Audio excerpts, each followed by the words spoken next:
G'day, well, welcome to my stream. I've got a Halloween stream today. So it's Halloween here in Australia. We're finally there. We're going to get trick-or-treaters soon. We are tuning in a little earlier than what I said on the schedule. So I decided to start at like 3 here in Australia, and that way we can get into games sort of a bit sooner, I guess, after doing some of the news. And also, it'll start getting into the night. We can sort of hang around, see how we feel. And then tomorrow I wanted to do, because my stream would have been too late if I was to have started at 5 p.m. like I normally do on a Friday here. And so it would have been like midnight or something for the US. And so I was interested in streaming a little bit, at least, for Halloween night for the US. So I'm looking at starting tomorrow in Australia at 1 p.m. so that I can sort of do the Halloween stream for the US as well. So and I'm going to stream like till really late. I don't know. My plan is to stream. I think I put up like 7 hours or something, but if I go longer, then so be it. I've got some gaming plans. So I found out. So I looked through my Steam library and I didn't have much horror games, which sort of shows that it's not really my favorite genre, but I did manage to find a few. Like I searched it by genre and I managed to find a couple of horror games, but also I bought like an actual pinball that's a horror pinball that I'd wanted before anyway because it was pinball. And I've also searched my Epic game library because I've got like a lot of games on Epic. I just don't use them. I just claimed the free game every fortnight, I think it is. That ironically, every fortnight I think they have a new game that is free, and I've got some amazing games through it, like Death Stranding. I got so many games. Dead by Daylight, like that's in the horror, of course, genre, but I have a lot of games on there. So I went search horror, and I found Hello Neighbor, and I thought that would kind of suit the cozy stream that we like to do here, but also like the cozy gamey stream that we like to do here, but also that it would suit, the Halloween as well. So it's a bit scary. It's going to be a little bit out of my comfort zone. So I hope that I'll be able to play it like satisfactorily for the stream. Like I hope that it will be fun for everyone to watch. It said that it was suitable for like beginners at the game, and it just looked like a fun little thing that I could try. So I'm going to play that tonight. And then tomorrow, we're trying to work a thing so that my daughter and I, and perhaps my son as well, and whoever else in the family looks like they're interested in joining in, we're going to do Don't Starve Together. So that's the plan. And of course there's going to be other spooky games that I'm going to play either side of the two main games, but those are our main games and we're going to stay in that category tonight. So I don't know, actually I better check the category because we're going to start with news. So I will actually put the world news on. What do? I usually do just chatting. Because I have got a little bit of news, of course. Still want to do my stream as I would, and honestly, this will probably free us up for tomorrow to play heaps more spooky games and concentrate on that. Unless something really comes up that I really want to include, we might have like a mini news session like what I usually do on Fridays anyway. But if we don't have any news, then that would be cool too, because we can just party on. So we have got a fair bit of news today to cover. We'll do that. And that's why I thought, come in a bit earlier as well. We can get that news out of the way and we can get to playing Hello Neighbor and pinball. And I think I want to play still a bit of Fortnite. I may have a Fortnite challenge. I actually haven't checked for today.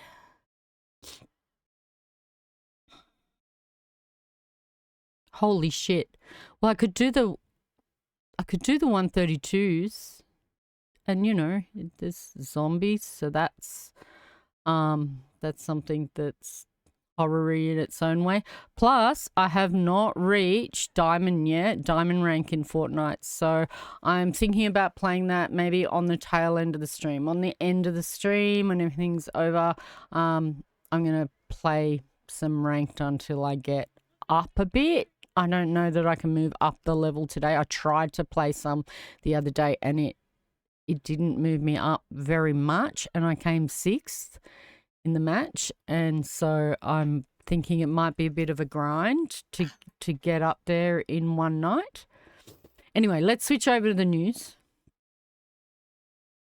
We're going to start with Australian news. We have got a bit of international news a bit later on, but I thought that I'd cover the Aussie news and get that out of the way.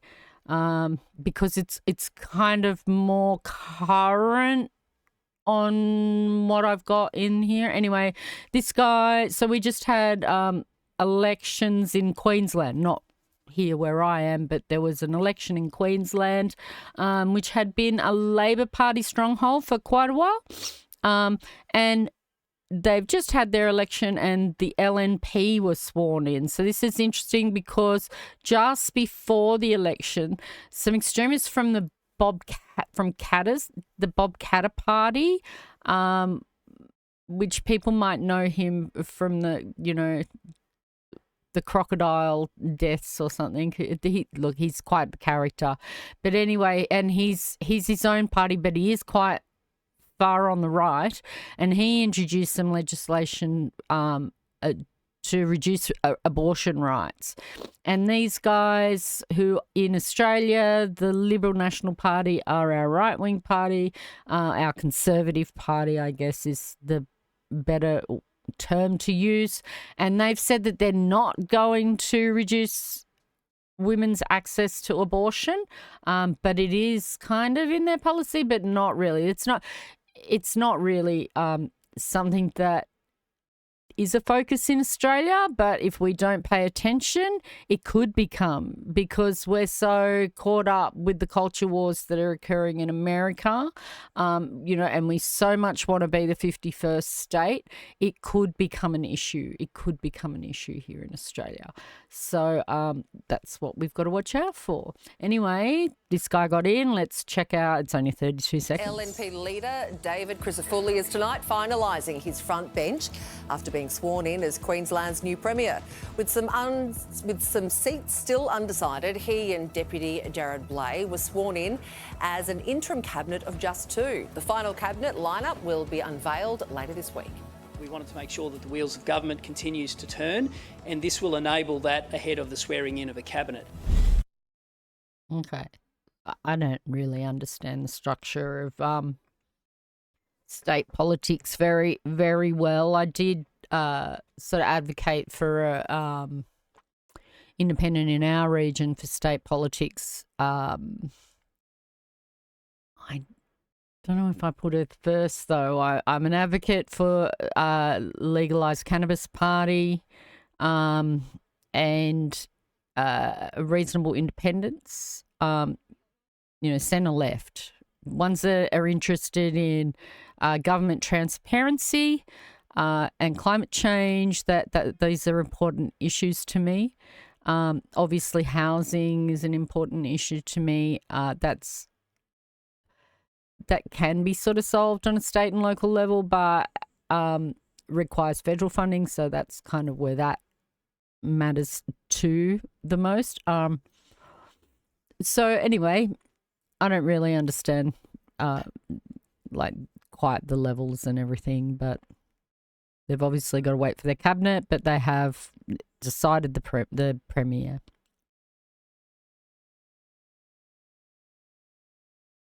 And in fact, legalised cannabis party have been excellent. I've been very happy with my vote for legalised cannabis last year. In many different areas, like housing, they represented really well. They represented really well always on health. They just did a great job. They represented very well, I believe, on some government transparency issues. There was a few things and I was like, wow, I'm really glad I voted for them. They represented really well. Okay. On the federal level, however, and this is one, I was going to stick one of these on my mic.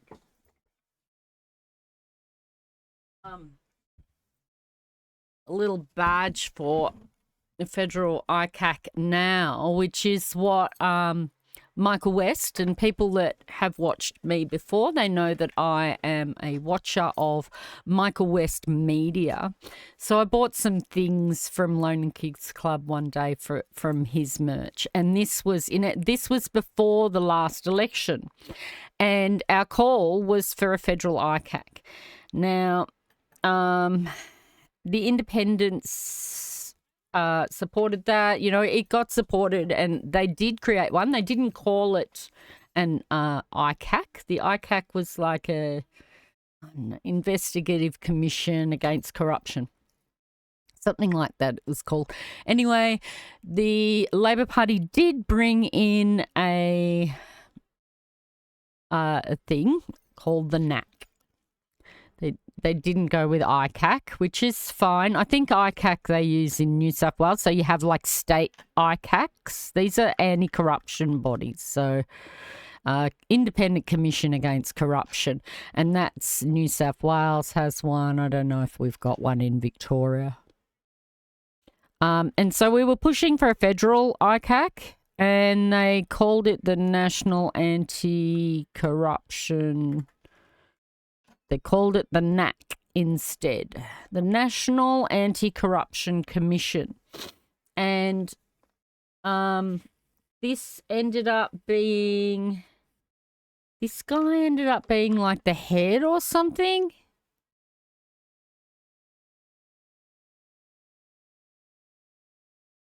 The Honourable Mark Dreyfus. Don't know. This guy's Paul Brereton.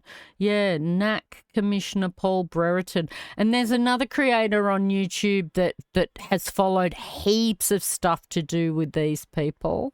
And that is, and to do with the NAC. He did a lot of push for that. So I'll put them both up. There's Kangaroo Court of Australia. Now, this guy does amazing investigative reports. He does produce his own little newsletter thing on his website, and he does very bare bones kind of presentations, but very, very well researched. He's always ahead of the mainstream news, always. So this whole thing that's come out here, he was already onto this like a year ago. Yeah.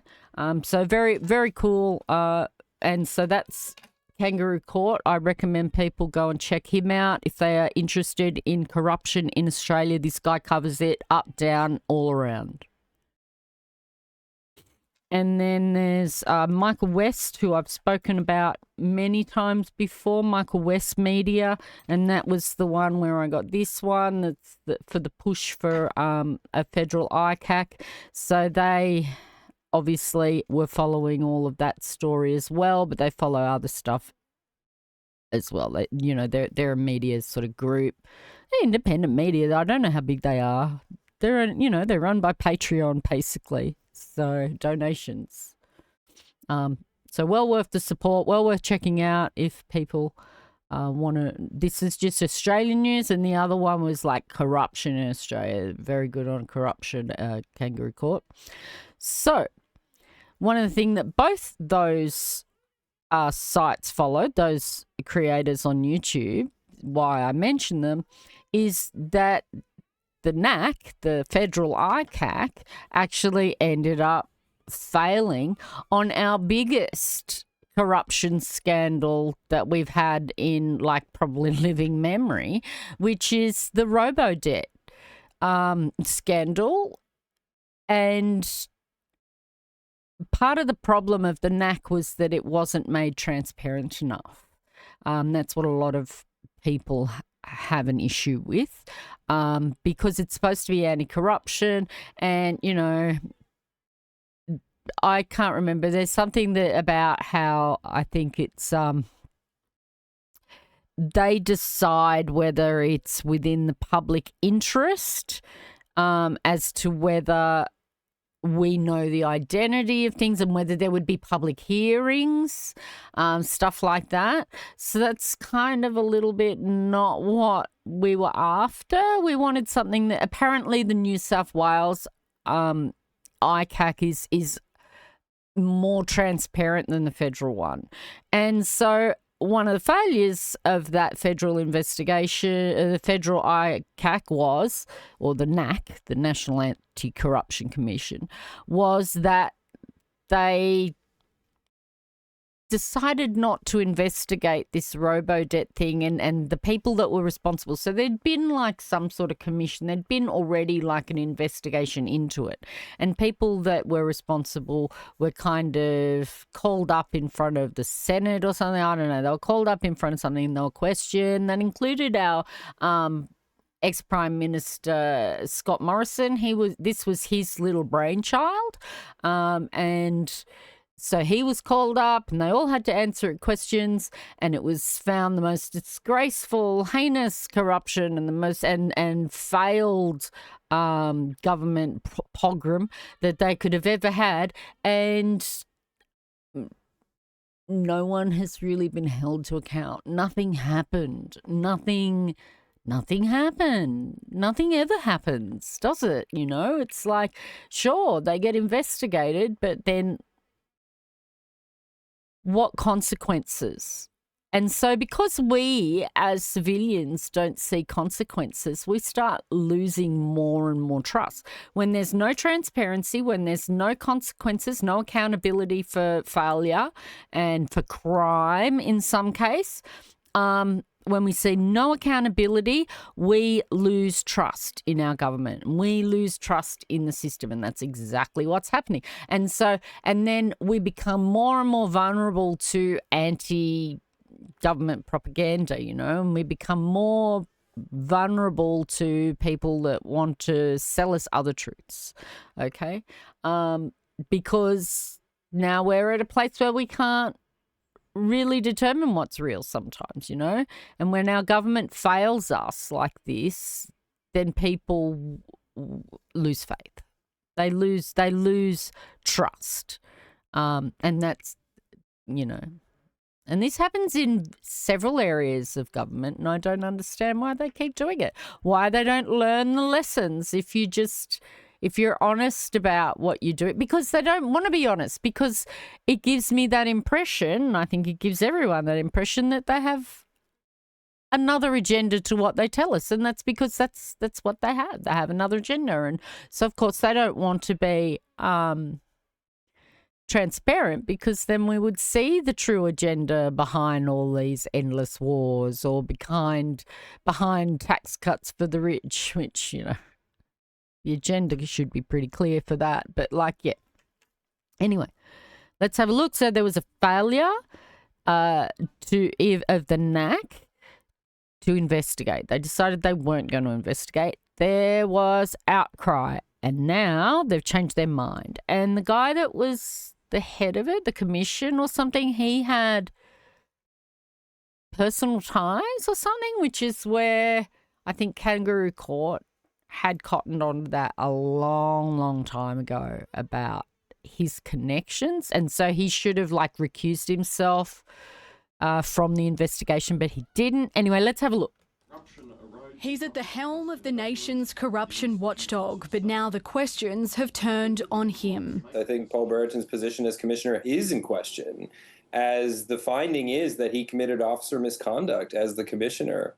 At issue, a perceived conflict of interest. Commissioner Paul Brereton was a close associate of one of the people referred to him by the Robodebt Royal Commission, and he didn't fully remove himself from the decision not to initiate an investigation, according to the inspector charged with keeping the NAC in check. Commissioner Brereton should ask himself whether him remaining in that position is good for the National Anti-Corruption Commission. The decision drew more than 1,200 complaints, with some considering the NAC had breached the public trust. While the Commissioner had declared his relationship and delegated the decision, the inspector still found his involvement in the decision-making was comprehensive. At the meeting where the decision was made, the inspector said the NAC Commissioner contributed to the discussion, settled the minutes and was involved in formulating the reasons for the decision. The National Anti-Corruption Commission really has to heed the lessons of this episode. The NAC has labelled this a mistake, a misapprehension by the Commissioner,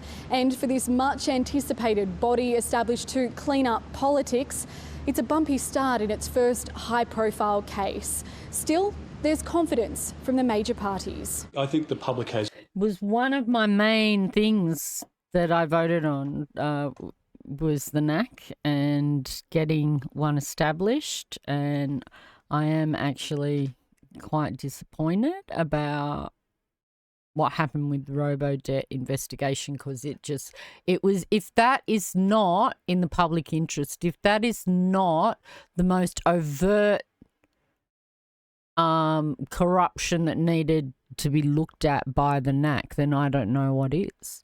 And so their failure in that has really disappointed and disheartened so many people, and myself included. And so, you know, that means contacting your local members and talking to them about it and getting on their case about it. A lot of these independents, you know, they ran on the grounds of transparency, and if they're just going to wash their hands of it now that there's a NAC in place and go, oh well, it's done, then that's not the solution, especially when we're shown that they thought that the Robodebt wasn't something that, like, the creative scandal wasn't something they needed to investigate. That's incredibly disappointing for a national anti-corruption. What are we paying them for? Which is often the question, isn't it? Total trust in the Commissioner and in the Commission. The system has actually both sides worked like it. in that the inspector... That's when you got to ask, you know, if both sides, both of these two guys, Labor and Liberal, they're both like backing it up, then you got to start asking, because maybe why do they like it so much? Maybe it hasn't got the balls that it needs. The General has said, hey, you need to go back and redo this decision. A decision many will be waiting on. Evelyn Manfield, ABC News, Canberra. So I will be contacting my local member and talking about this passionately, probably many times before the next election, and I encourage others to do so as well. I encourage you to seek out your independent, your local independent, especially if they're a teal, you know, but just your local independent. Seek them out. They're often more likely to be there answering questions on what they're running on. Okay, they can hold the majors to account. Now, if you go and you vote for Labor or you vote for Liberal or National, then they can only tell you what the rest... You can look at any of them because they all have to agree on the same thing. It's a party line. And so if you want something that's for your area or that's outside of those two party lines, and I think probably even the Greens fall into this category of they have a party line. Look at your independent. Look at your local independent. They're getting stronger. What, we got 21 or something in last election? We can do more. We can do more and really turn it upside down, right? But go in and ask them questions. Tell them. Go and see them, because they'll be in your local area, because they are local to your area and their concerns are to your local, right?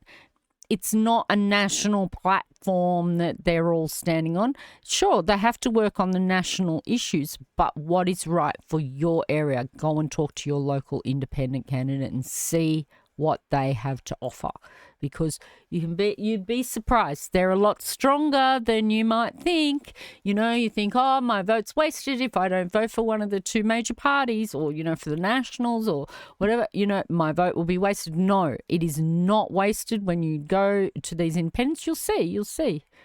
The way to change politics is get involved. Go and talk to them. Go and talk to them face to face. Fuck the letter. Go talk to them face to face. They've usually got an office, but as the election draws near, they're going to be doing meet and greets. They're going to be doing so many meet and greets. Go and talk to your local member about the things that concern you on a national level. National level, right? Your local member for the federal government can't fix the holes in the footpath, for God's sake. They're there to represent you in these national concerns. Your national local member is there to represent your area in national concerns. So when it comes to self-defense, how does your area feel about self-defense, and how should it be represented in your area? That is what your local member represents. They can't fix the potholes. I believe that's state government. Right. Moving on, I thought this was really interesting. So, not an actual news story, but it has been 1 year, apparently. This came out 2 days ago. Now, I didn't know this. I did not know this. This is apparently Canberra. Yeah, the Australian Capital Territory, or Canberra, decriminalised drugs, all drugs.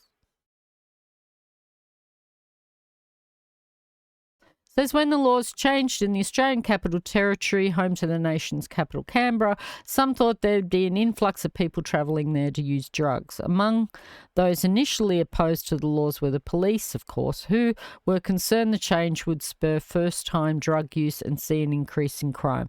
But ACT Chief Police Officer Scott Lee said, we haven't seen a significant change in behaviour at all. So it's been it sounds like it's been a positive experiment. So let's watch this and see how it went. We might be able to comment along the way. Thursday night is uni night in Canberra. Cheaper drinks and no entry fees entice people into the city. It's also the first night of the week for the night crew team. I think Moose is probably going to be the busiest spot tonight, so important that we keep the waters going, keep the lollipops going, check in with security to see how they're behaving. For more than 7 years, St John Ambulance volunteers have been patrolling the city streets. Their aim, to keep people safe on a night out. But a year ago, a change in the ACT's drug laws prompted some concern that nights would get much busier. And see, people have made the assumption, and maybe they're right, that this was done in the ACT because politicians' children wouldn't get in trouble then for possession of drugs. We're being warned the relaxed laws will see people from other parts of the country travel to our nation's capital for drug-fueled parties. It's going to become That's not what they tell you, of course. That's not why they do it. Who would have thought that Canberra could become the party capital? It will end in addiction and heartache, and for some, even in death. 12 months on from the ACT becoming the first jurisdiction in the country to decriminalise small amounts. I mean, we've had a full-on drug war for how long, and it's still people are still getting addicted, and it's still ending in death. So it seems like it's been a failure in that department. Maybe we should try something different. Of illicit drugs, these volunteers haven't seen any difference. I haven't seen an increase or decrease in behaviour. There's still drugs around, there's still intoxicated persons. We don't see too many hard drugs out in the city. Among those initially That's opposed to the laws were police. There you go. Yeah, good. Yourself? Very well, thank you. Well, you got much on today? It's a busy morning, yeah. They were concerned the change could spur first-time drug use and see an increase in crime. Certainly we haven't seen a significant change in behaviour at all. And I think certainly from our perspective, that's been a real positive. But they're keen to reinforce that the laws didn't change the fact drugs are illegal. It's obviously a health-focused response, which we absolutely support. But we've still continued to undertake our other policing activity absolutely with a zero-tolerance approach. Rather than facing a criminal charge, people caught with small amounts of drugs such as ice, heroin and cocaine are now issued a $100 fine or referred to a 1-hour drug education and health assessment. Since the laws came in, 237 people have opted for the assessment, while 13 people have been fined.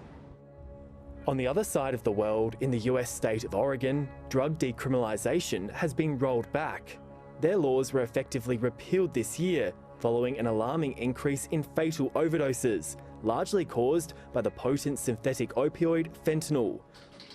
From his office in Australia, researcher Paul Calater has been examining the success of drug. It's really like, I don't know, things like fentanyl, and I think there was another one that was kind of recently introduced, and they're almost like those horror type, you know, dystopian future type drugs that you see in the dystopian movies. And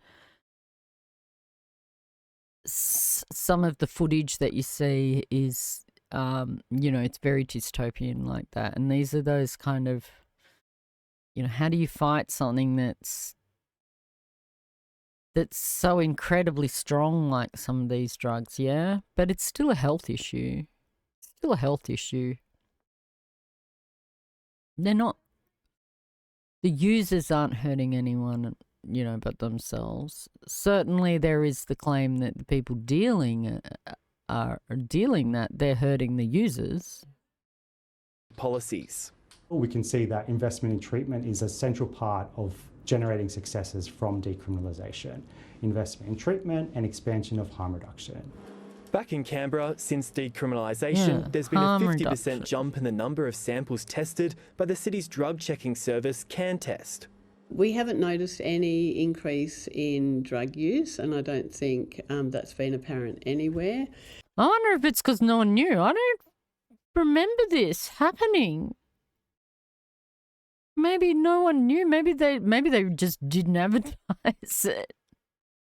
Like, it seems like the Liberals and Nationals tried to get a little bit alarmist about it, but it seems like no one was listening. We were obviously distracted by something else. But I think people are more comfortable coming forward and seeking help.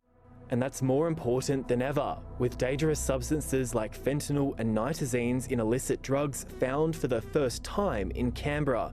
20 people have died from suspected drug overdoses in the territory this year, but experts say there's no correlation with decriminalisation.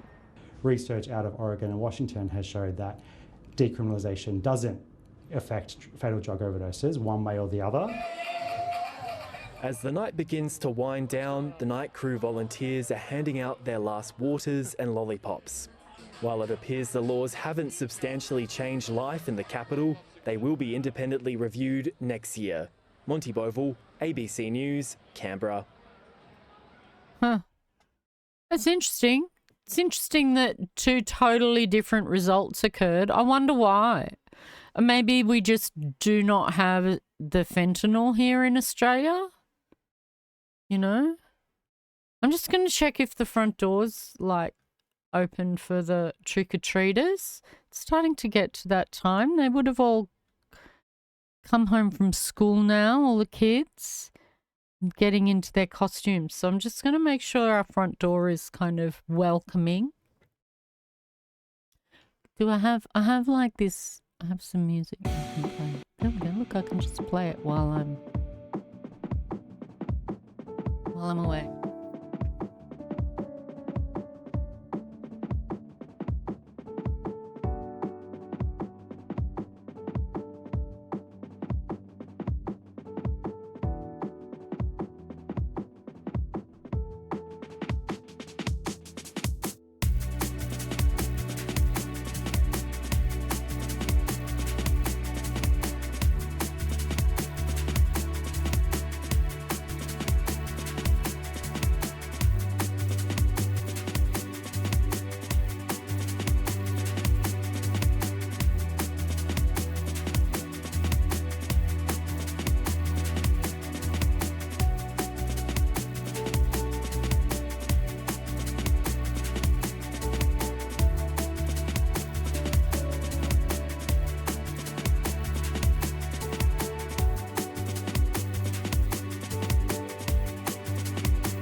done to my buddy? Oh, he's not going to stay. Ouch.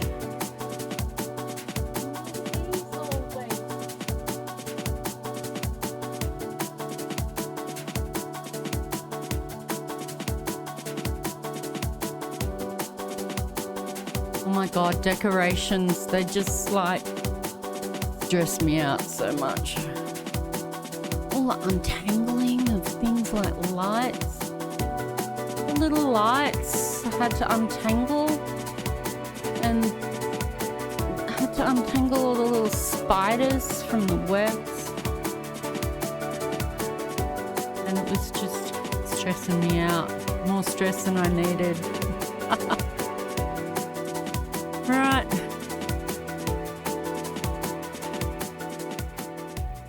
And that's supposed to stop it. Beautiful. Okay. I wonder if it has like a really long hide. Kinda. All right. Got it set up out there. We've got our chockies and our candies. And we tried to get on the list. So here in Australia, well, in our area, they have like a trick-or-treat list, and you put your address down and everything, and you get yourself on a list. But apparently we missed out. But there's a few people around that look like they're also doing the trick-or-treat things. So we're hoping that the kids will see us when they see the others. So, okay, let us move on. Okay, that was just an interesting story about drug decriminalisation. I believe it is a health issue. I believe it is something that should be dealt with by the health department and social workers and people that are trained in that sort of thing. I don't believe it is a criminal thing. I don't believe that's the way to deal with that issue. Then this one's kind of fun. Now this is from the ABC. We'll put it like this so it's a bit more central. Can I make it fit in the screen properly? Okay. All right. And they often release these old footage. I don't know, like whether they have them in a playlist, potentially.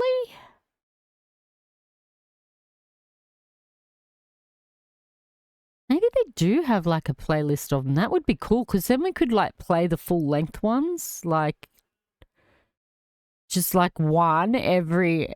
If I could find the playlist, I might have a dig into their playlists and see if I can find where they put this old footage. So it's archive footage that was filmed by the ABC back in the like 50s and 60s and stuff.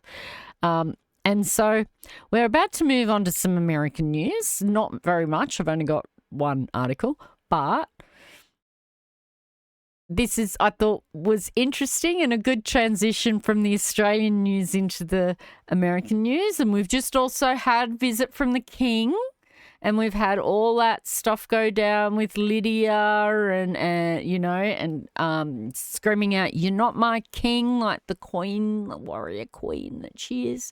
And so I thought this was a pretty interesting little thing. So in 1961, did Aussies prefer a UK or a US influence? And I bet you today the majority would be US. But, I mean, we don't really know. Someone has to go out there and do the same vox pops. Maybe I could do that. I've always wanted to do that sort of thing. Could take some of these old ABC questions, perhaps, and take them to the streets of Melbourne or something. That could be fun. That could be fun, because I don't think I'm going to be able to, when I go to Melbourne in December, I don't think I can stream, because I haven't got like the gear set up for the internet. So maybe I could do something like this. Anyway, we're going to move on to US news. So let's see whether Aussies in 1961 preferred a UK or a US influence. Oh, what's this set on? Let's put it up here. Well, I think that the Americans are big and they show off, and I think everyone should copy them. And I think they're just the ones. And so you obviously prefer the British influence, do you? Oh, definitely. Of the ABC. Would you rather see the British or the American influence down here in Australia? Oh, I don't know. No idea? No. What about you? I'd rather see the Australian. I would not have either. I'd rather see the American influence. Why is that? Because they're more alive, more wide awake, quicker, do things smart, quick, and very much cheaper than the English. Don't you think so? We could do with a splash of both. Well, I'm very fond of the British, but then again, I like the Americans too. So, You don't mind? no, not really. I'd like them both. I'd like the continental countries to have influence too. Do I have to have British or American? Why can't it just be Australian? Well, I think that the Americans That's are awesome. big and That's so cool. So I'll see if I can find like their archive playlist so that we can look at more of that stuff, like maybe one each stream or something, because they're quite fun. They have like extended ones that go for a couple of minutes rather than 30 seconds or whatever that was. All right. And so now moving from the Australian news, we're going to move to the US news. Only one story. But then there is obviously the Israel news. You may have heard about this, you may not, but is this going to be the thing? Like, we all thought there was nothing that could really, make anyone think badly about Donald Trump. Like the people that want him, that like him, they're gonna go for it anyway. But in this instance, it looks like he's actually gone and offended, or at the rally, some offence has been caused to people who otherwise weren't going to vote, or perhaps were even going to vote for Donald Trump, and now they have staunchly against. So we'll have a look at what was said. Donald Trump is facing growing backlash across the United States after a slew of racist and sexist remarks were made at his Madison Square Garden rally. While the former president insists that he's not a Nazi, minority groups, including Puerto Rican voters, were today threatening serious consequences. Accepting prayers at today's national... Sorry, let's see why I'm broadcasting it, why it's doing it at such a low rate. I'm already broadcasting it at 720. You don't need it at 480. Faith Summit. You've raised up a man, Donald J. Trump, to be a warrior for... That is so weird for people in Australia to see this sort of thing. This is actually pretty weird, like this laying on of the hands and like, frankly, I can't believe that these people have they ever actually... Like, that was the only thing that interested me about the Bible was Revelations and all of that stuff and the coming of the Antichrist. Did any of them read any of those descriptions? Because I don't know.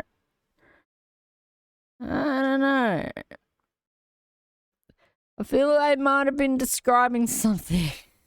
Of God. Donald Trump was reflective. I think this is a country that needs religion. It's like the glue that holds it together. A far cry from... Oh my God, separation of church and state. It's like the foundation of any stable government. It really is. Last night's Madison Square Garden rally. Her and her pimp handlers will destroy our... Pimp. Why? Why does she have pimp handlers? Because she's a woman? She is the vice president of the country, and he just said that she has pimp handlers. He just called her a hoe. Country. She is the Antichrist. There's literally a floating island of garbage in the middle of the ocean right now. Yeah. I think it's called Puerto Rico. And while Trump and his running mate defended that... And that's the thing that set them all off. Apparently, heaps of Puerto Ricans were extremely offended because, apparently if you live in Puerto Rico, now I thought Puerto Rico was a state or something of America. So apparently if you live in Puerto Rico, you can't vote in the election, but if you are Puerto Rican and you live on the mainland, you can vote in the election. And there's like 1 million or several million or something Puerto Ricans that live on the mainland, and they are pissed. They are pissed about how this comedian and everything spoke about their homeland. Their positions today. I'm not a Nazi. I'm the opposite of a Nazi. That we have to stop getting so offended at every little thing in the United States of America. There's the biggest snowflakes on the planet. I'm so over it. They are so scared of everybody being woke around them. They see a fucking transvestite around every corner. They see, they think everyone's trying to teach their kids to be gay. These are the people that are getting offended all the time. Less forgiving.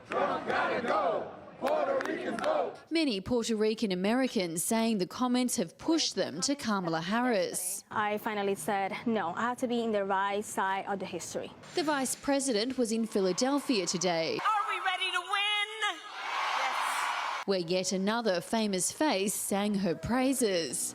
Wake up, everybody. But the city of brotherly love wasn't feeling as enamoured with Trump supporter Elon Musk, the state's DA filing a suit against him and his controversial $1 million giveaway to voters. They just opened up the box. I'm not sure that we talked about that on the last stream, but his super PAC ran some competition. There was like a sign up thing where if you paid $100, you'd get $147 or something in return. There's all these people still waiting for it, but I don't know, it's about getting undecided voters to sign up. And then there was like this $1 million prize. And they were handing out $1 million every week or something to these. And, of course, it was against campaign rules. You can't be doing that. And this here with the ballots, I'm really concerned about this. Apparently the ballot boxes are, however, kind of set up to combat against this. So they've actually got, like, fire resistance within the ballot box. But in this case, it did fail.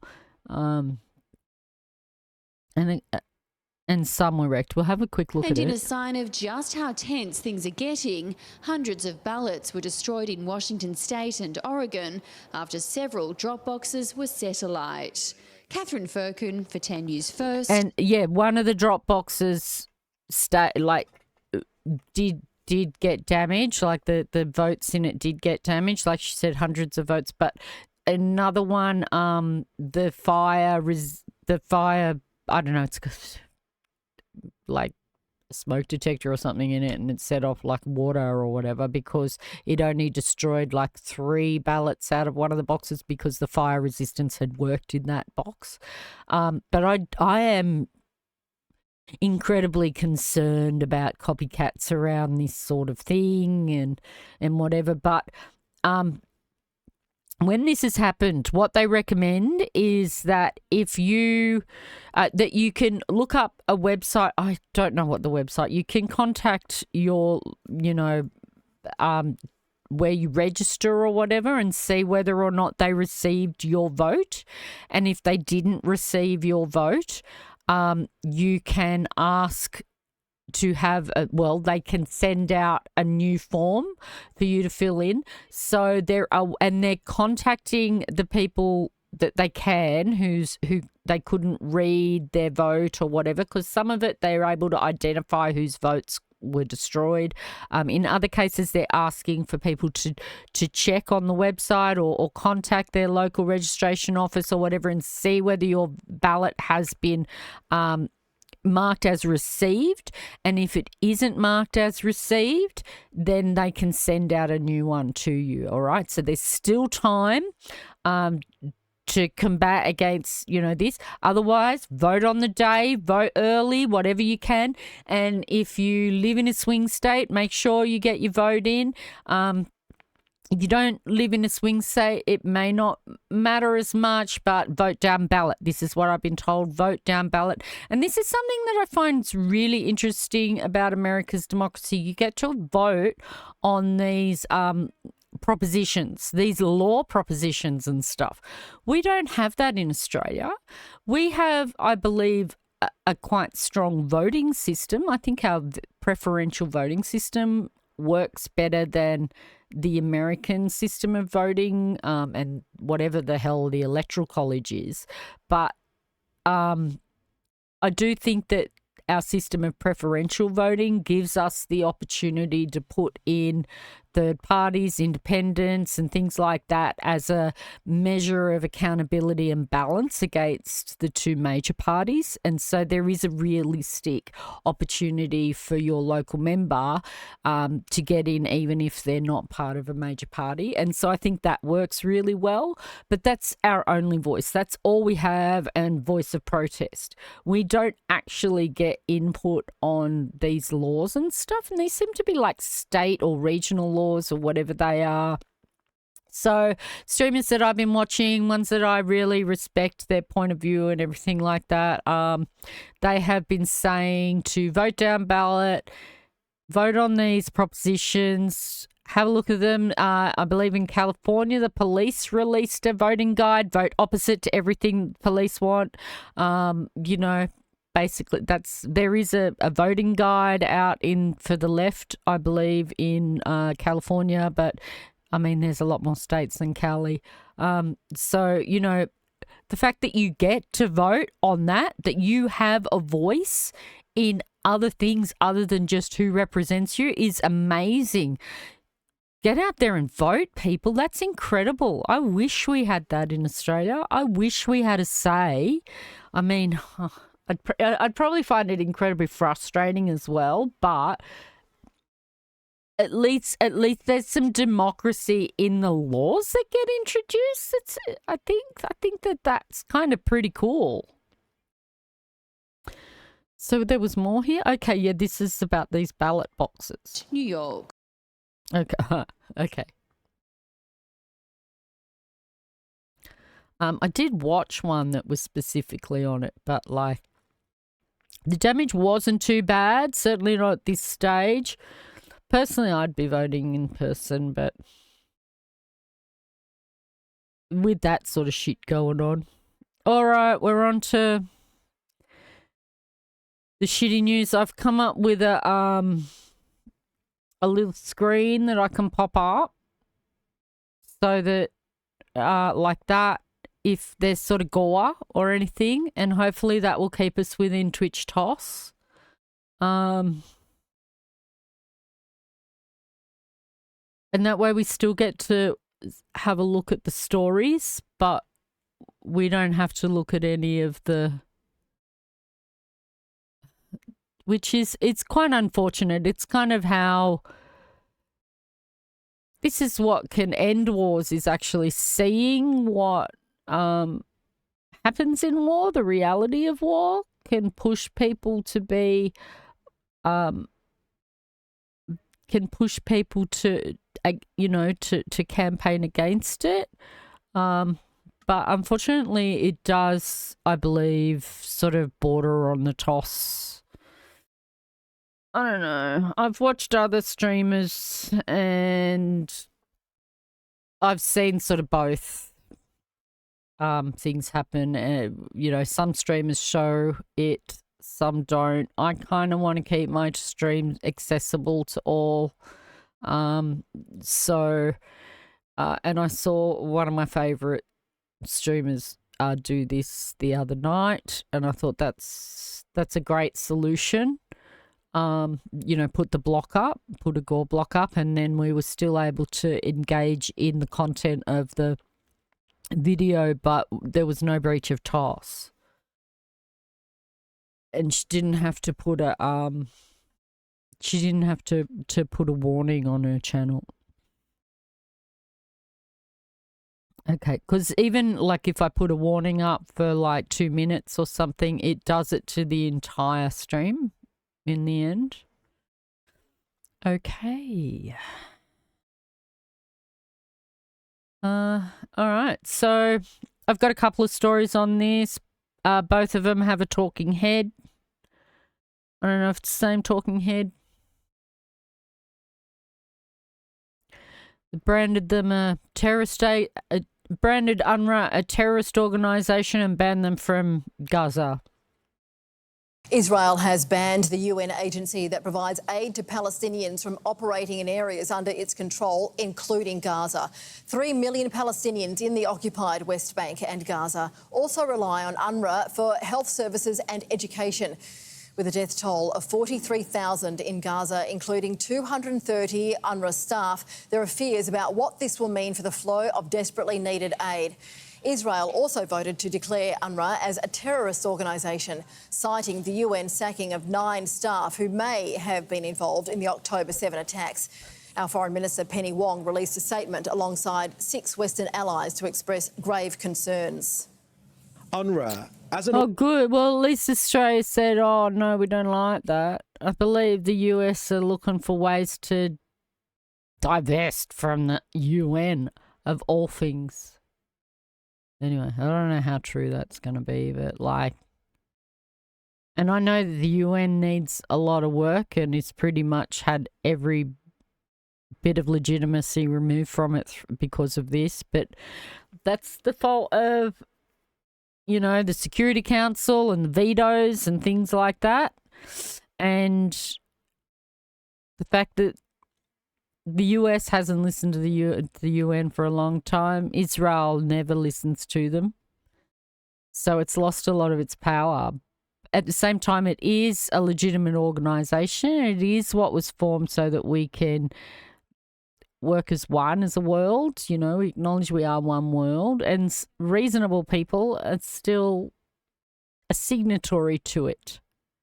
Reasonable countries are still signatory to it. I wouldn't say they're all reasonable, but I'm just saying, people see that this is a reasonable thing to have an organisation where we all work together, where we try to nut out the world's problems together and solve them together, and that we have consensus on certain things that involve the whole world, or so that one country can't be going and picking on another. This was formed for a reason, and I think that there were errors in its formation, but it still has a lot of value and errors can be fixed. So I'm glad that we at least expressed concern in Australia. At least that was concerned us that they've branded UNRWA terrorists and kicked them out. All right, look at this guy. There's this... I won't say. UNRWA, as an organisation, is infected with terrorism. Not a few bad apples, as UNRWA employees like to make out, but the organisation being infected with terrorism. There is no evidence of that. There is zero evidence of that. There's 30,000 people that work for UNRWA, and I think it's 18,000 or something that are Palestinians in Palestine, but seriously, and the 9 or something that they found, they don't want them in the organisation because they don't want terrorists in their organisation, because all they want to do is provide aid, and that's what they do, provide aid. This legislation could have implications under US law and US policy. That remains the case. The White House warns UNRWA plays an irreplaceable role in Gaza. For more, I'm joined now from New York by Chris Sidoti, who is the Commissioner on the UN Commission of Inquiry on the Occupied Palestinian Territory and Israel. Chris, great to have you with us. How has Israel been able to pass these laws? Well, it can pass the laws because it's got a majority, the current government, It's within its own country. What is shit? That's a weird question. The Israeli parliament, the Knesset, and it can put up proposals and get its own way.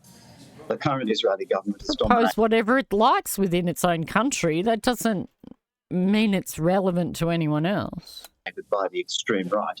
And this is an example of how the extreme right is calling the tune of the Israeli government these days. What does... These days? I think they've been there for a while, but it's gone, just like everywhere else, it's gone more and more and more. They've felt more and more comfortable to go more and more extreme right. And, people that are in the Knesset right now, they advocate for the Greater Israel. And we've looked at what Greater Israel is, how big it is. And they don't say it publicly, really, but they do. Netanyahu's kind of treaded there occasionally in the UN. And they sort of go, oh, no, we don't really think that. It's like sort of like Trump when he goes, I'm not really a Nazi.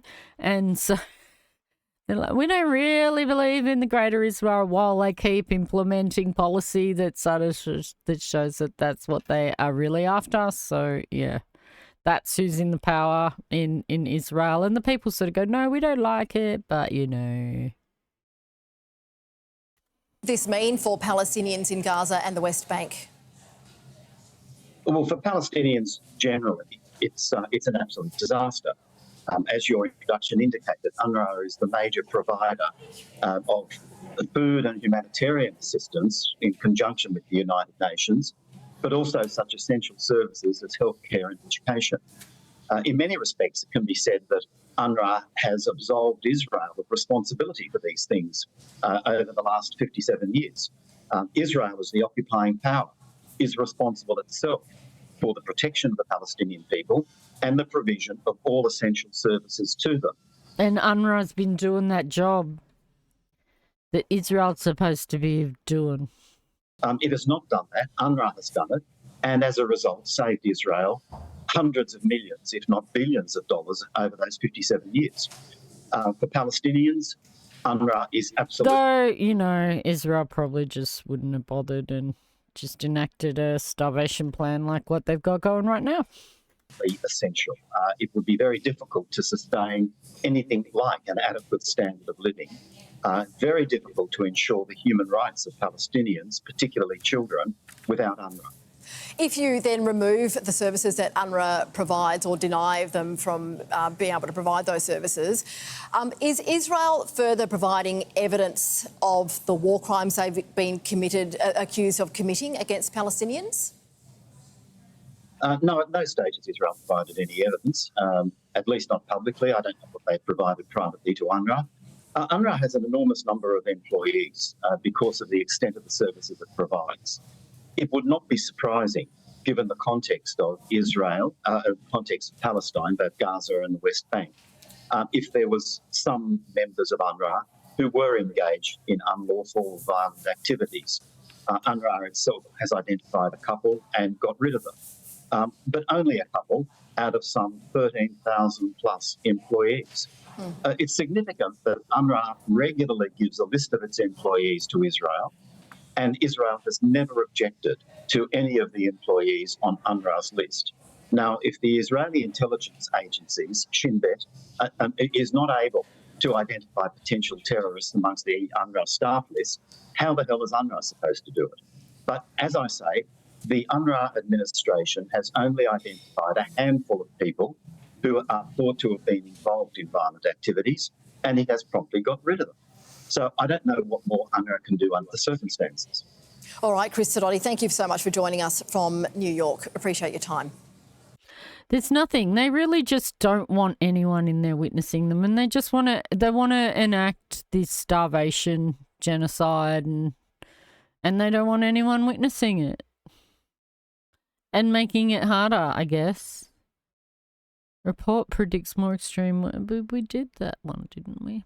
Okay, let's have a look at this one. I'm just going to scoot over to the side.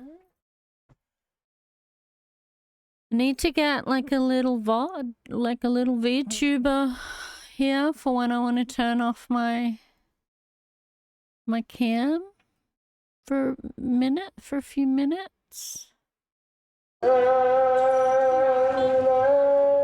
Generations of Palestinians have called this place home. 16,000 live in the Shafat refugee camp in East Jerusalem. A community built and supported by UNRWA for decades.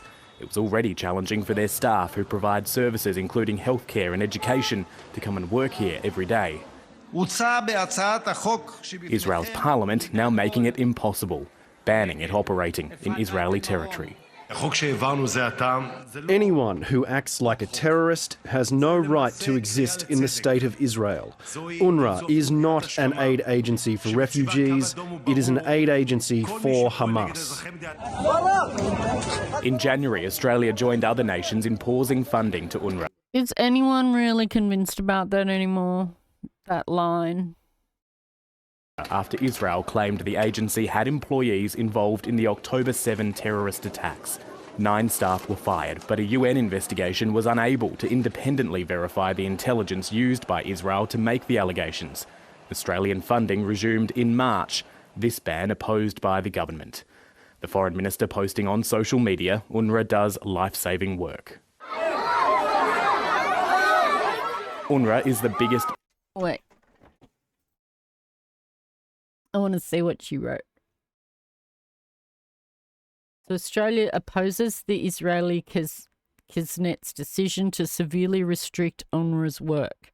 On Sunday, Australia joined Canada, France, Germany, Japan, South Korea and the UK to urge Israel Knesset not to proceed with this legislation.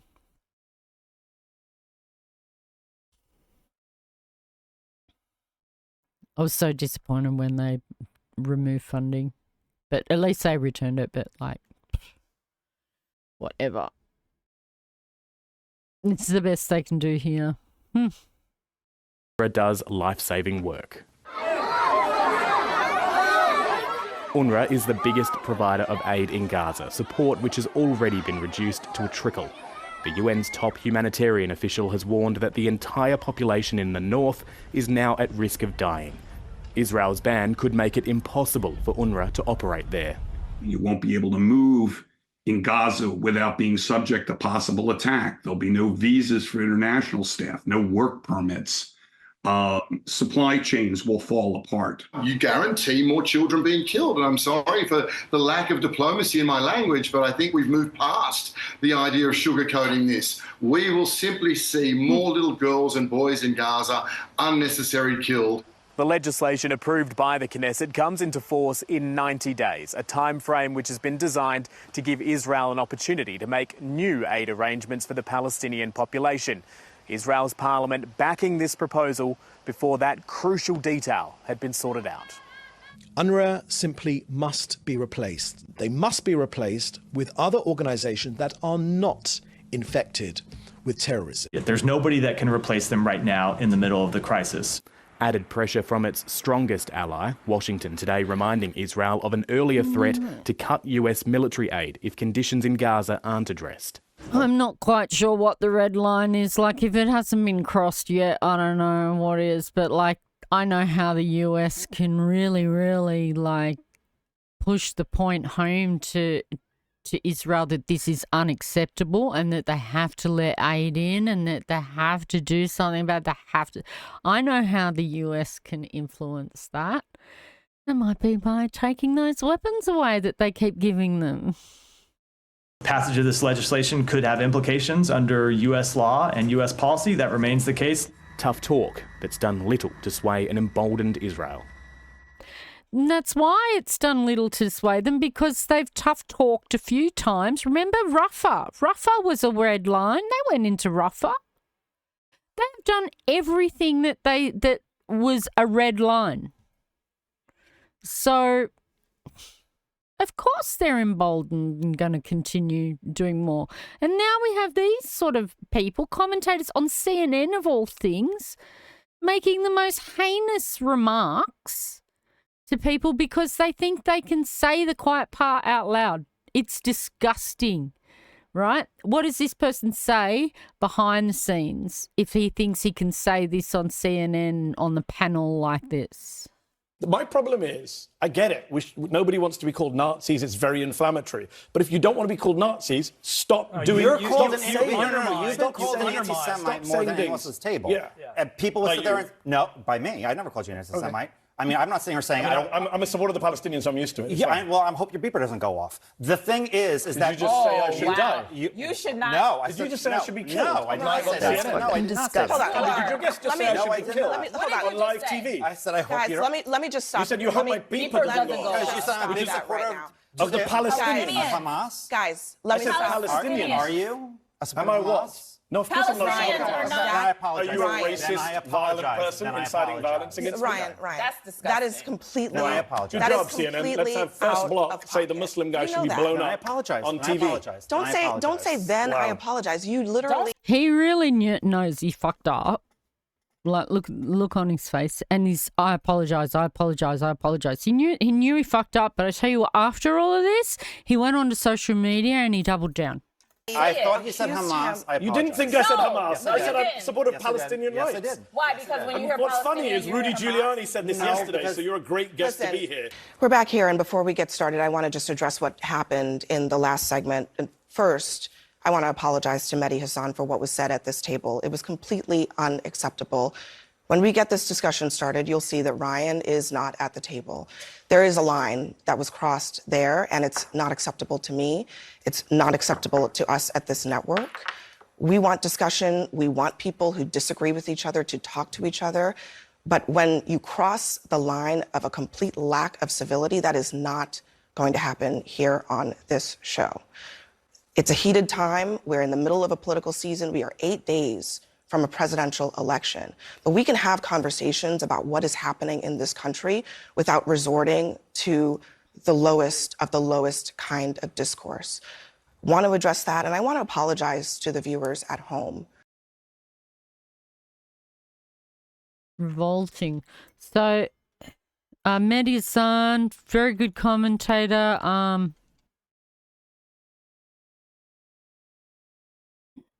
People can go check him out. He's got some really great stuff, articles. He obviously does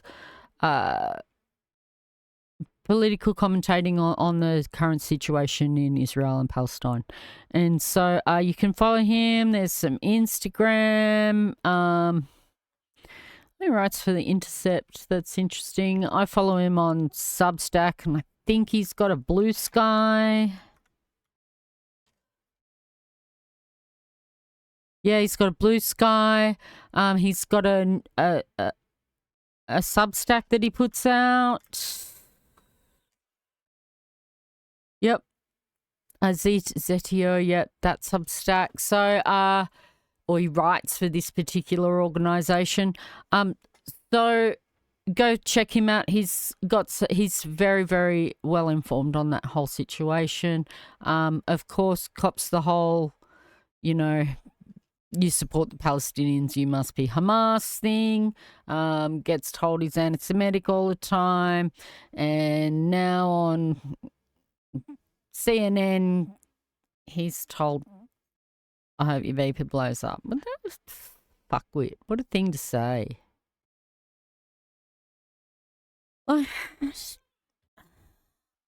Anyway.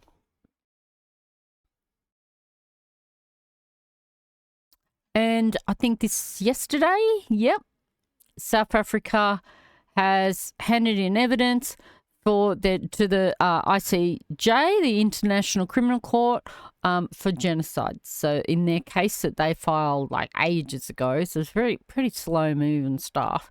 Of course, we've got to have all the little quotes around, like it's evidence. Is it evidence or not around this genocide, maybe or not? It's like alleged thing that's going on lately, where you can look at a photo of something that's actually happening and go, oh, there allegedly something's happened there.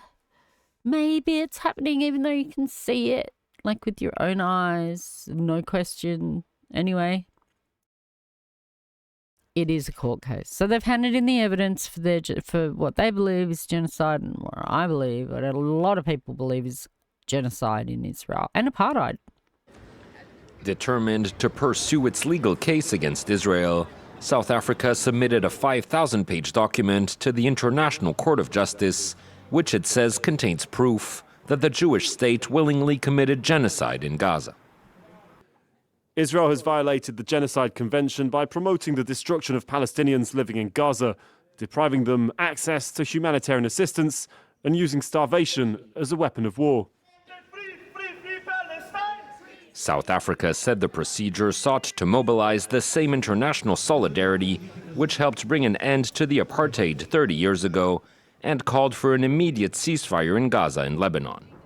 On Monday, dozens of people gathered outside Cape Town's High Court to voice their support for the case and to express solidarity with the Palestinian people. We have to do everything that we can to stand firm, to create a difference, to make sure that this stops before every single Gazan is dead. Israel is an egregious lawbreaker. It has no respect for the rule of law, and it has failed to implement the ICJ's ruling in January this year when it held that there was a plausible case of it committing genocide.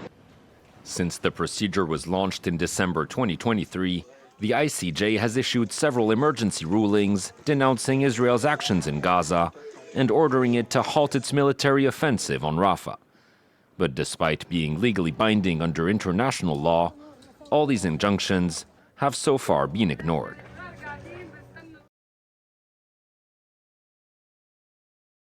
And our humanizing video for this week.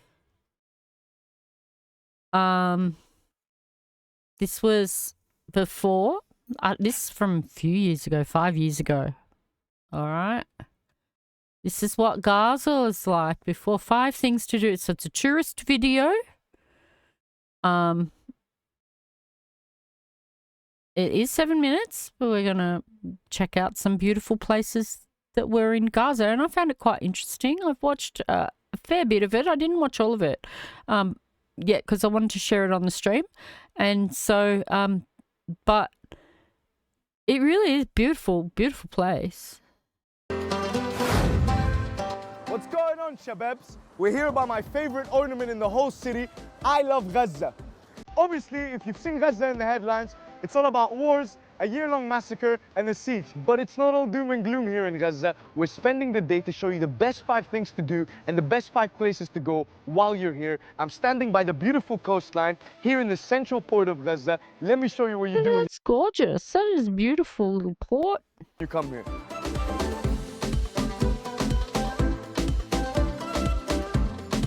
So things to do while you're at the port. Well, the first one obviously is to fish. Many people come here in the afternoon, they sit around the rocks and they wait patiently to catch something nice. Others take the boat to enjoy the magnificent landscape of Gaza. And if you look here at a distance, is the magical Hussein Mosque. And when the adhan goes, which is the Muslim prayers, there's an amazing sense of tranquility and harmony that presides around the port. And finally, a little cheeky one, most people come here, they want a little romantic date, you bring your date, you take her here by the rocks and you enjoy some quiet time.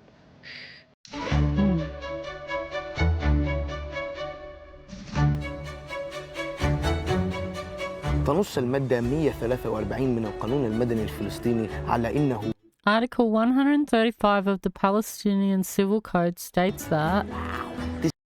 This is way too complicated. A law book. We're in the middle of the Islamic University of Gaza, a center of knowledge and power here in this beautiful city. This is called the Jerusalem building outside here. And yeah, so if you want to come have some quiet time, maybe read a book, drink a cup of tea, the Islamic University of Gaza is definitely a place to go. Little observation though, this fountain doesn't work. Please somebody fix the fountain. مين اللي عرفنا عليهم؟ 2 4 6 أبو العابد؟ إيه ده؟ Look at this brother. I know he looks like he's from Norway, but he's Palestinian. أنت منين؟ أنا من فلسطين. فلسطين؟ طب قول والله. والله. والله. قول والله طب. والله. أنا انولدت في النرويج لكن لقيت في فلسطين. حلو. أنت بتدرس إيه؟ شريعة وقانون. شريعة وقانون؟ قانون لحال. جيد جدا وامتياز. امتياز؟ إيه ده؟ He's got a first class distinction, but he doesn't want to talk. He doesn't want to. تعال. من أحرى وأروع وأجمل الجامعات في العالم. في العالم؟ في العالم. طب قول لي كده، احنا في ناس بتتفرج علينا من اوكسفورد وكامبريدج بقى، قول لهم ان الجامعة أحلى من لا أوكسفورد. الجامعة أحلى. الجامعة أحلى؟ You beautiful, very very beautiful. أيوه حبيب قلبي. We're here on the famous olive tree in the Islamic University of Gaza. It's not an olive tree and it's not famous, but we're gonna make it famous, baby. Here, man, I really remember my university days. There's people drawing and leaving little marks and their names on the tree. You know what I mean? So cute. And now, for the Superman move. Ooh. Gaza, do you love me? Are you riding? Ayo. We're about to go to the British graveyards. I know, sounds very, very weird, but it's really, really cool. Let's go. Yalla, Yusuf. Wow, I wonder what this is. Gaza War Cemetery.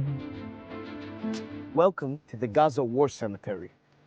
So the story here is that basically British officers who died in World War I, or the Great War as it's referred to, from 1914 to 1918 are buried over here. So actually most of the tombstones here specify the number, rank and name of the soldier who died. So it says here 203908, Private J.T. Brindon, Norfolk Regiment, 2nd November 1917. Now it's not only British soldiers who were buried here, but also members of the Allied forces who fought together in the war. The British government actually owns this land and pays the officials that take care of these graveyards. But a very cool fact about this that sort of reflects the cool history of Palestine is that it's not only Allied forces who are buried here, but also Egyptian and Ottoman soldiers who fought against the Allies. Let me show you, because they're buried in a separate place at the distance. Now this section is very different than the one we just saw, because everyone here is buried as a group. If you look, it says, to the honor of the following men of the Egyptian Labor Corps who are buried near the spot. 184 soldiers of the Turkish army whose names are unknown. Which is crazy, right? Because it's the same dates, 1914 to 1918. It's the same cemetery, but it's a completely different story. Almost opposite sides of the same coin. So this cemetery is close to a very densely populated area. So many Gazans, when you see them roaming around, are just here to find some peace and quiet. And it's actually my first time visiting here, and it's been a very educating experience. But what I can say is, say no to colonialism, sire. Arab money. Arab money. Obviously, I'm not Busta Rhymes. We don't have Arab money. We're not in Dubai, but we're in the golden market of Gaza, where you come here to get your bling bling and look fresh. Let's come and see. Ah. Golden Market of Gaza. We're standing out of Yes's Gold Shop, a very old shop here in the Golden Market. We're gonna go inside, speak to the owner, and see what he says about the stuff. اسمك عاد؟ ياسر حبوب. ياسر حبوب من تاجر محل دهب. تاجر دهب. اهلا وسهلا بيك. اهلا بيك. ربنا يخليك.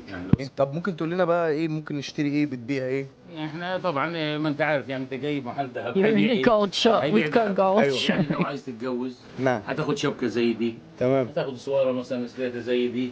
تمام. هتاخد خاتم مثلا. وشات. حاجات زي كده بس.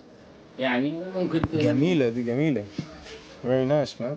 مش للرجاله. لا العروسه ده للعروسه بس كده ادعي لنا كده نتجوز. انت يعني لسه مش متجوز؟ لا لسه مش متأهل يعني؟ لا متأهل انا، بس انا بنوي، بس انت فاهم يعني. والله نيتك صعبة. والله صعبة نيتي. صعبة نيتي؟ حبيبي يا حاج، ادعي لنا انت بس يا حاج. ربنا ياخد يدك. حبيبي. المهم تكون عندك يعني الامور ماشية كويس. الامور ماشية يعني فلوس يعني؟ لا الناحية التانية لا كله ماشي. So, if you're looking to come and buy something for your love partner, spend that Arab money. Come, Yasser Haboub's place. He has everything that you need. Like you see here, beautiful necklaces, beautiful rings, chains, everything that you want. You can go. So it's around 5 o'clock here. This is it from the Golden Alleyway in Gaza. We showed you some of the stuff, showed you the nicest shop in the street, and now we're gonna take you to an amazing place with an amazing view to finish off the day.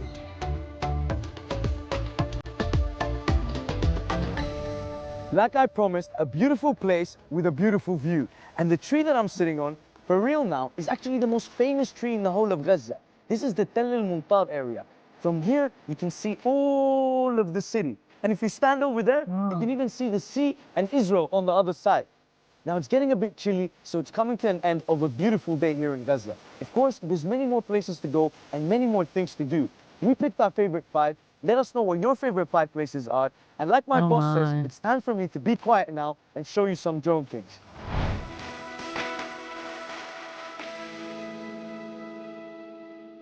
Think about what it looks like now. Wow. All right, so as I said last stream, that we're going to look at things like that so that we can humanize these people and learn about their country. It's going to be a big shit fight over it. If we're going to have World War III over it, let's at least learn what it was, you know, what the place was like. Okay.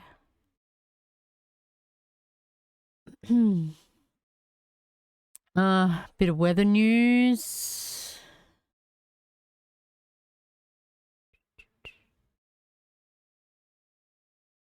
and environment. So first,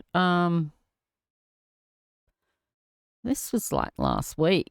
Yeah, this was just after the stream last week, and that there'd been these tropical storms in the Philippines, and I think it moved around a bit of sort of that kind of Asian area, and it caused flooding and stuff.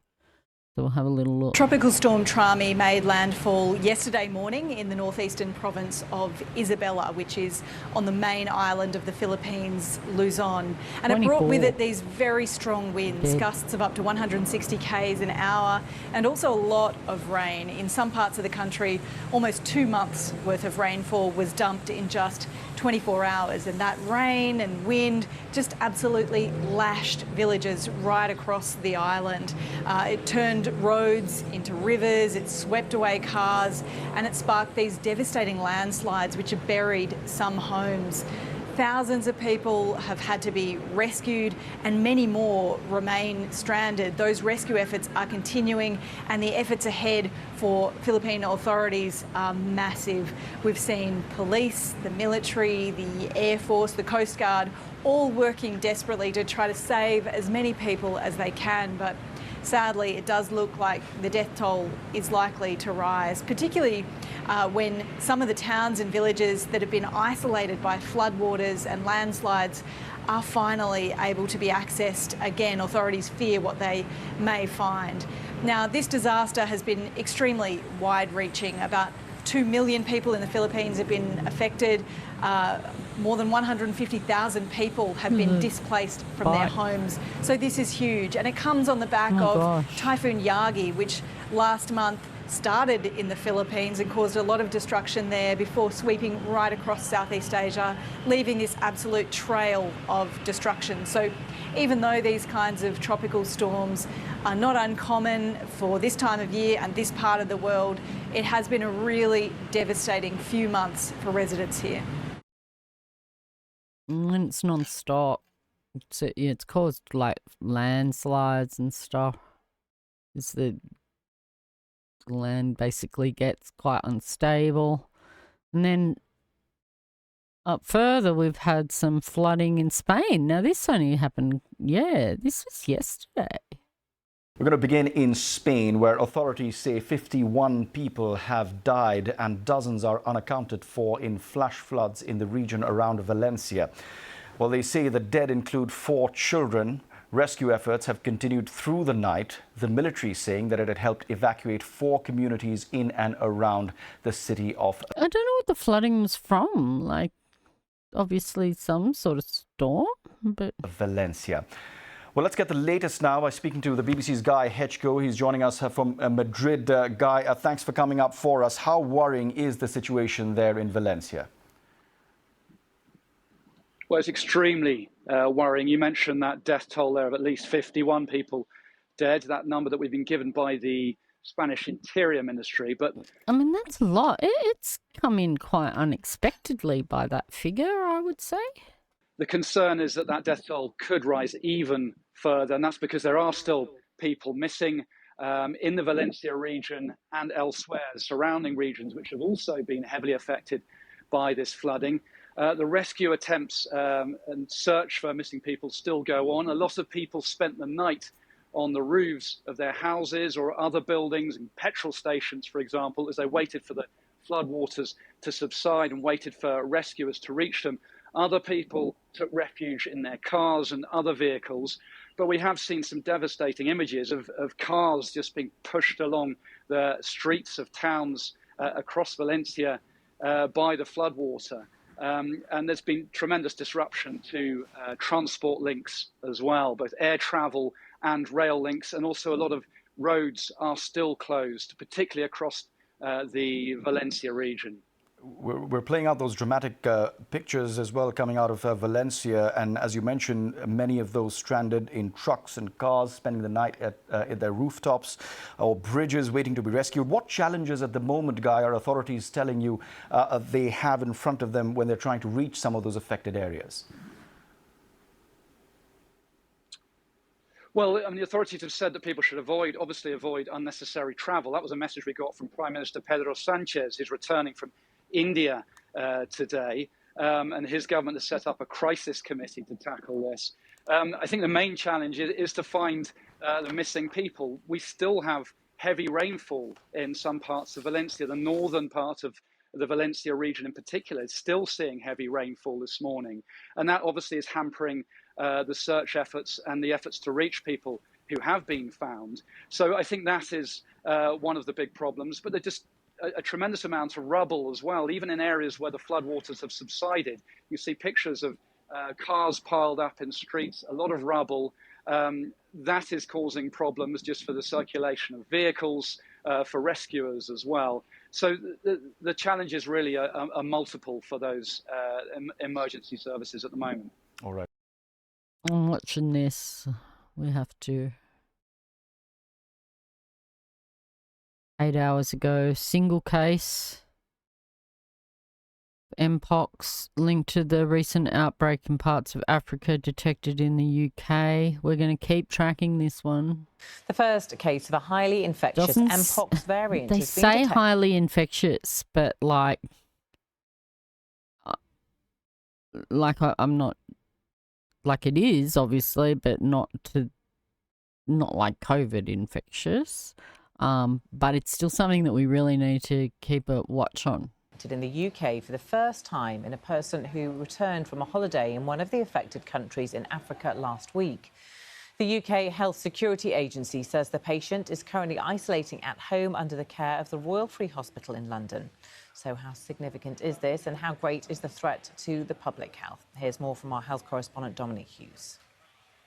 So Mpox, a disease that currently there is a number of different outbreaks in Central Africa, mainly based around the Democratic Republic of Congo, but also seen in Uganda, in Kenya, in Rwanda and Burundi. And it was one of these countries that this holidaymaker was visiting. Now, they returned to the UK, to London, at the beginning of last week. Within 24 hours, they fell ill, developing the distinctive rash, which is a symptom of Mpox. So you get this rash on your legs, your arms, your hands, your face, sometimes on your torso, and it's filled with, you get the rashes, sort of pus-filled pustules, and then you can also develop flu-like symptoms. So they sought help at their local hospital at the Royal Free in London.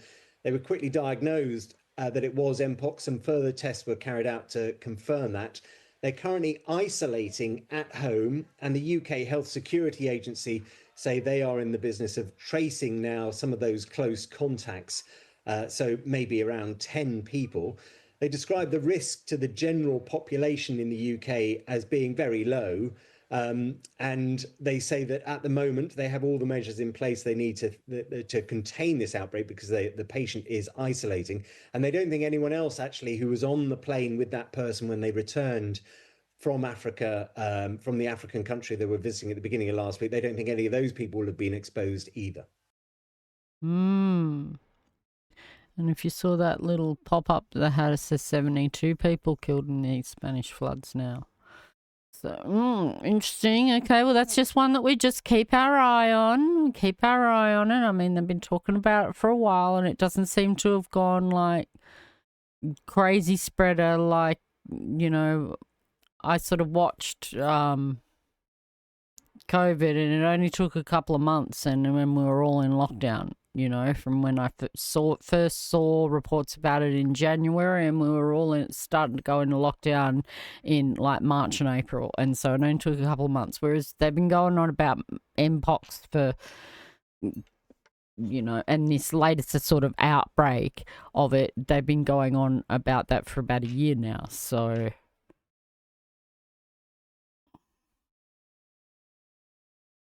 And this one is an environmental one for us, which was an unusual case in Colorado, which I just thought was an interesting little tidbit to have on. And in an unusual legal case, a Colorado court will have to tackle a question that's never been asked before. Can elephants sue to leave a zoo? An animal rights group has taken the Cheyenne Mountain Zoo to court, claiming their 5 elephants are being held against their will and deserve a one-way ticket to a wildlife sanctuary. The crux of the case lies in whether these elephants can be treated as humans under the law. The judges were understandably curious, with one addressing the elephant in the room. I don't know about treated as humans, but acknowledging, you know, as a life form, acknowledging, like, they're obviously not humans, but giving the same status, I guess, to great animals like this, you know, ones that are obviously, they have a long life, they have you know, empathy and things like that. They have some self-awareness. The ruling paved the way for cats and dogs to leave their owners. This isn't the activist group's first tug at the trunk. It previously tried to sue a New York zoo in 2022, only to be told by the judge that giving such rights to an elephant... I don't think my pet would want to leave me. I don't think if he had the choice, I don't think that he would want to go. He's too cute. And I'm gonna now I have to put him in the chat room. I have made an emote for him. There he is. He wouldn't want to go anywhere. He loves it here. Elephant would have an enormous destabilising impact on modern society. The court will issue a ruling in the coming weeks. Interesting, though. An interesting debate. Should animals have more rights? Okay. And now we're on to, like, the good news, I guess, of the week. So we had a big pride parade in Taiwan. Taiwan celebrates diversity in East Asia's largest pride parade. I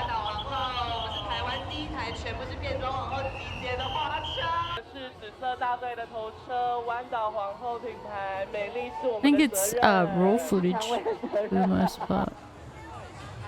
So we don't need to watch it all, but it's cool to see. They do have some little interviews with the people. And it's good to see, like, and I saw some people sort of pointing out, like, about oppressive cultures where it's not legal. Obviously, none of this sort of thing's legal, but if you keep bombing them and stuff, they're never going to get a chance to sort of evolve socially, you know. And once people are left to just be, they will evolve socially. And like Taiwan's just been going ahead in leaps and bounds.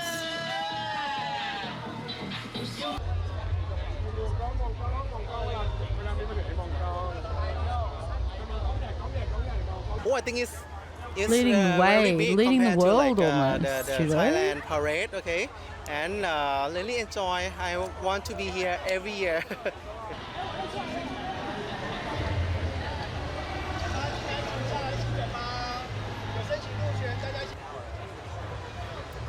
Doggy.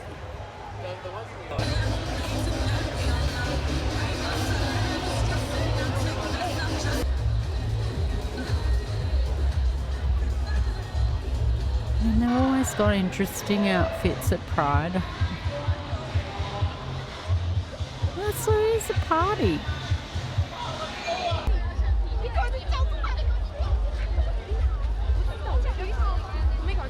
I want to support everyone LGBTQ. I plus more the group, yeah, and I think it's very good time to show who you are and who want to be, yeah, and it's very good time to support everyone here.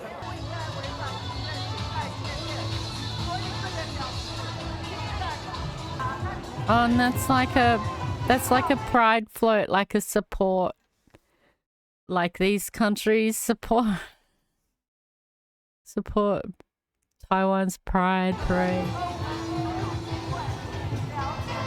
同参与同志大游行以来，民主进步党就从来没有缺席。民主挺同志，民主挺多元，民主进步党。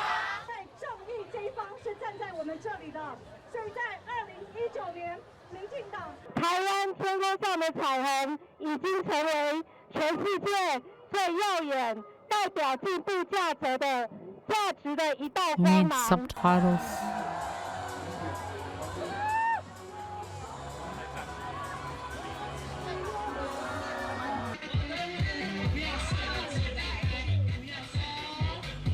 That's pretty cool. And that was reported on like a few big networks. I thought I will. Manila Times version.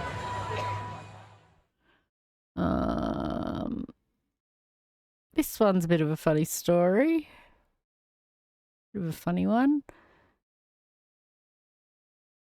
In New Zealand. One airport in New Zealand is putting a timer on those long goodbyes. Signs posted at the drop-off area at an airport in New Zealand let people know No they time have for just hugs. 3 minutes to hug Move their along loved now. ones. For those who want more time, the airport directs people to the parking lot where they can get 15 minutes. Apparently there's like a limited space and they just want people to, like, you can go out and hug outside, but to hug it out.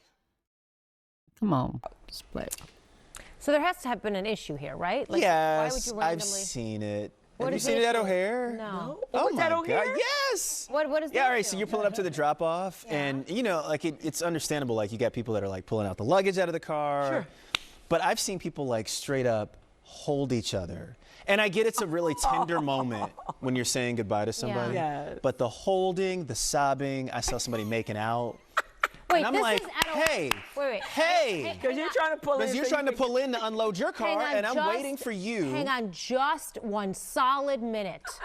We're talking about the O'Hare where I pull up to get my parents and 2 seconds I'm getting yelled at. This That's is the same exactly, O'Hare? yes. 2 seconds I get yelled at by the cops. 2 seconds. And they're waving you along. No, they come right up to me, knock on the window, tick, tick, tick, tick, tick, tick, tick. Oh. It took me all of 2 seconds to pull up, hit the brakes, and they're yelling at me already. And you're telling me people are making I out. saw somebody making Maybe it was out. Midway. Were you at Midway then, you It think? wasn't, no, It was no. O'Hare? You were It was at O'Hare? It was at O'Hare. Because the 'Cause I woman could was see crying. She Midway. was sobbing. I mean, it was very sad, and I know it was a moment.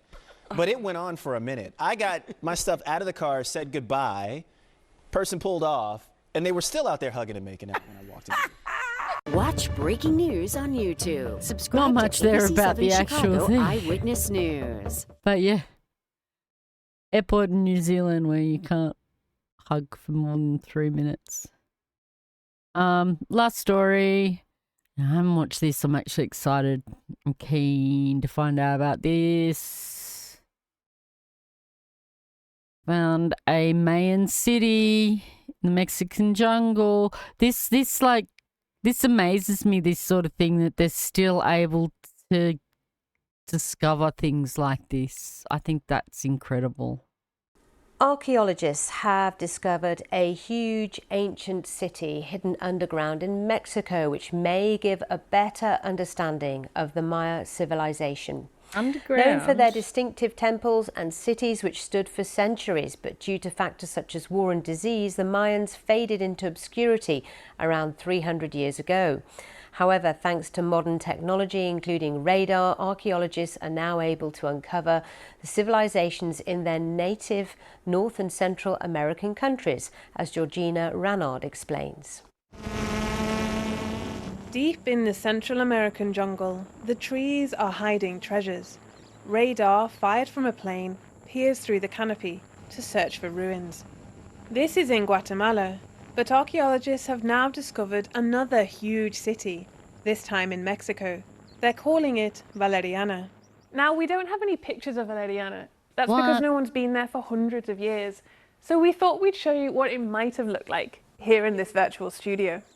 This is a Mayan pyramid temple, similar to the ones that would have been found in the city. People worshipped here, brought riches like jade masks, and even buried the dead. In total, the team found almost 7,000 buildings in an area of the jungle about the size of Edinburgh. Up to 50,000 people may have lived in this area at its peak in the 9th century. Alongside houses, the archaeologists found evidence of amphitheatres, They plazas, gotta like dig them out, and I guess maybe dig them out from under like jungle growth and stuff as well. That's and even a incredible, sports though. field for an ancient ball game. What would have been a very colorful, very lush, and I think very striking environment to move through. Things like palaces and temple pyramids. All of those would have been covered in lime plaster and then painted red, pink, and yellow and black. There would have been clusters of buildings where people mostly spend their time making ceramics or mostly spend their time shaping stone tools. This part of the world, there's some evidence for marketplaces. It took centuries, but war, climate change, and the Spanish invasion caused the collapse of the Mayans. But their descendants still live in Campeche today, and at the new site, just 15 minutes from a busy road, their ancient relatives lie beneath their feet. Georgina Ranard, BBC News. That's so cool. I was hoping another story was going to be at the side there. I don't really want to play this one because it's from Ancient Architects, and so it's one of those ones where I recommend you go watch yourself. In fact, I'm going to add it to my watch later. He's really good.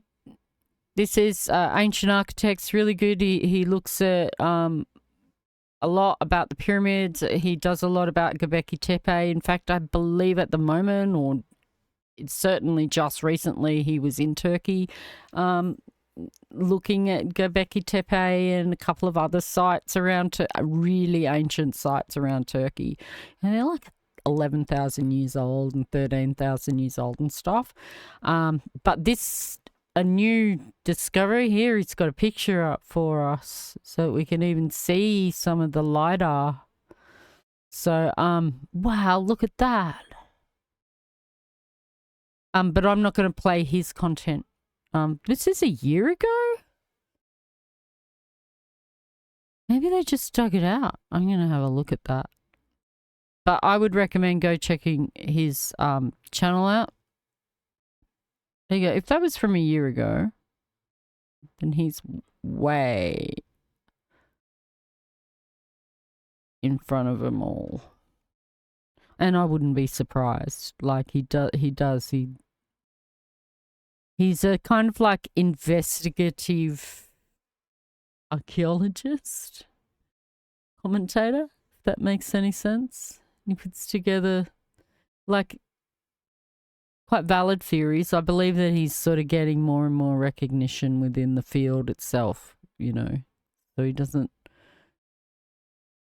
he's not like an Ancient Aliens dude or anything, yeah? Oh my gosh, that's so cool. I found like another city there. That's really blows me away that they're still finding that sort of thing. All right, we've covered all of the news. I don't know if there's going to be news tomorrow. Go back to cam scene. Yeah, I don't know if there's going to be news tomorrow. Because we covered so much today, and tomorrow's like an extra stream in the end, or tomorrow is my regular stream, and this worked out to be the extra stream, but we can play more games then. We can play more games. Now, I'm going to try and move things in a way that allows me to better operate with chat. I should not have done that. Okay. I don't know. This might work. This might not. I might find it frustrating in the end.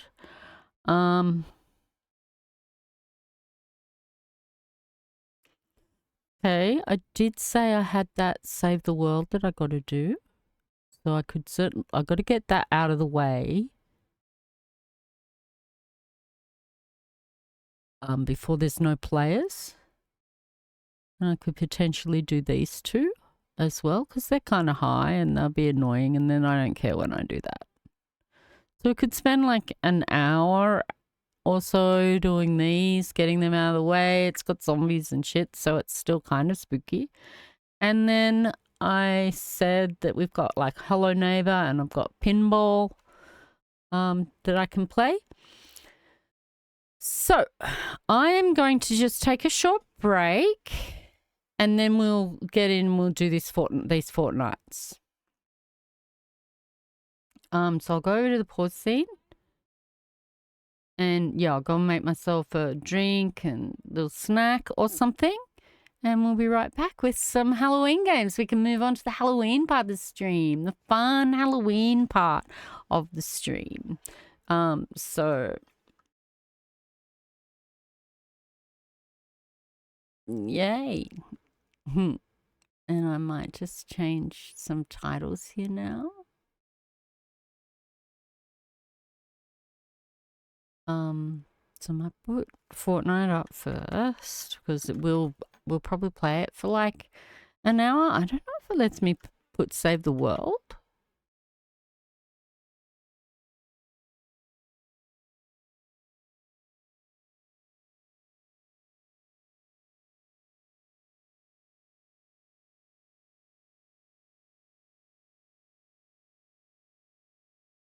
Doesn't seem to. I just put Fortnite. Fortnite is not just chatting. Show me the Fortnite. Thank you. Okay, done. Changed the game to Fortnite. We'll play these couple here. I'm going to pop over to the pause screen, go and grab a drink, snack, and then we'll get right into it. We'll get into the fun part, the Halloween, the spooky, and the enjoying fun part of the stream.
And we are back. That is right. And we are ready. We've got my friend bought me the skin. The skin, I was like, oh, she just needs another sky style. I really want her, but she's so expensive. And my friend bought her for me. So I now have the best witch in the game. So I've been wearing her and rocking her skin. What's her name?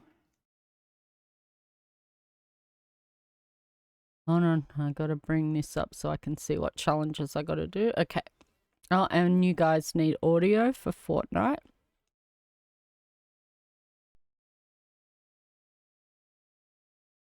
Challenges.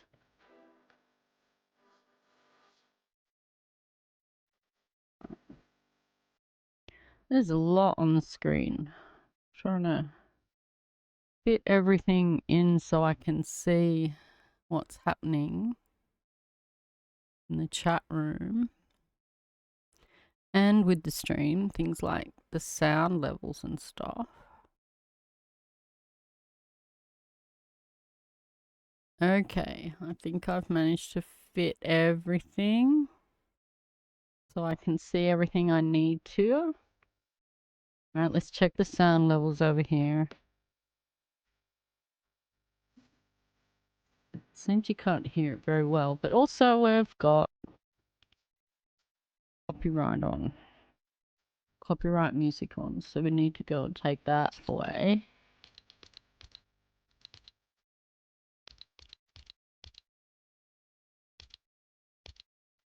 Generally, the copyright's not too hard to deal with on YouTube, because it has this AI thing where it removes it, which is pretty cool.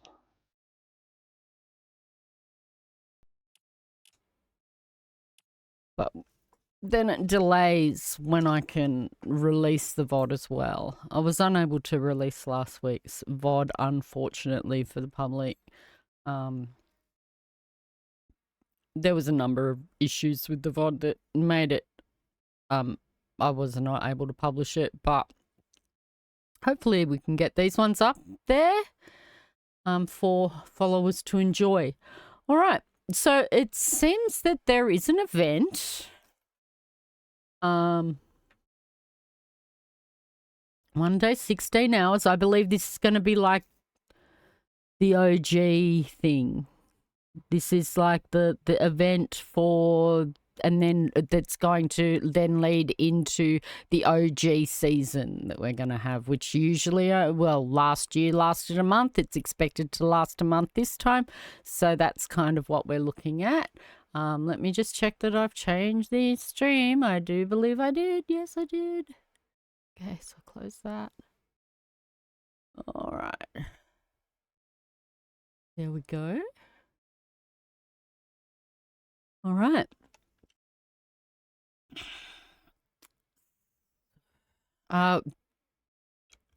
Maybe at the end of this stream, because I'm going to have to really grind it, I'm going to try and do some ranked at the end of the stream, potentially. But we are doing Save the World. I got some Save the World missions, which I again can't see anymore.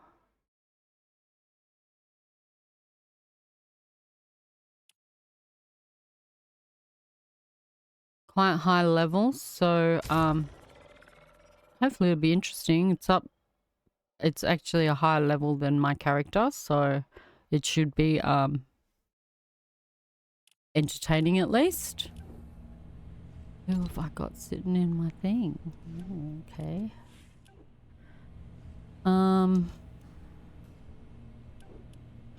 So I have to set them up. This is the highest I've got. Oh, actually, I do need to make one of those. I could grab some actually that I've got from storage that people have given me over time. So I have some like 144s that I could use. Maybe I could grab this one that, ooh, Nocturnos. But they're all 130s. Which is what I've got. I feel like I want to save them for higher level missions. By then I could probably make my own. Energy, energy, energy. Physical, physical. Maybe that's what I need against the super boss, the mini boss.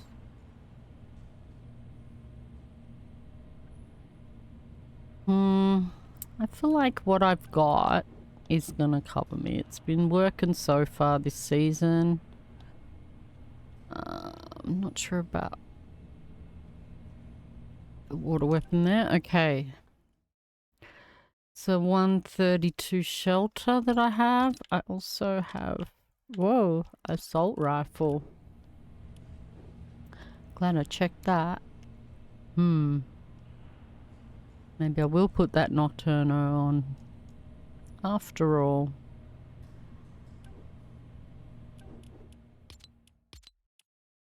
Assault rifle, any hero. I'm going to finish those today, no problem. And chests. Alright, here we go. Check that I have voice chat.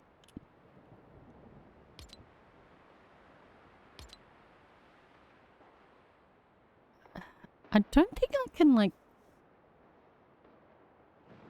just mute everyone? Maybe it does it here? Voice chat everybody, voice chat off. There we go. And that might maintain their privacy and we won't get someone screaming obscenities that I can't control into the mic.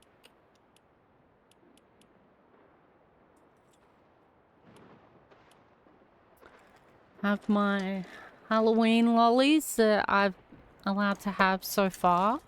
I didn't take any of the trick-or-treater lollies. We're hoping few people come so that we get more trick-or-treat lollies to ourselves. But I have some Halloween worms. Oh, they're a bit... The sugar. The sugar makes them good. The flavor's a bit... Oh, that was a blue one. Maybe the red one's better. A red one.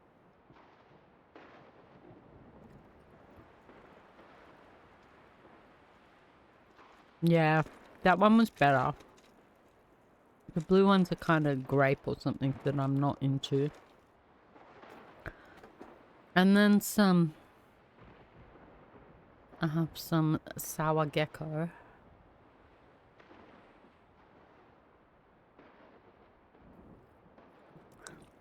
Which are just great. These are so bad for my teeth. Alright.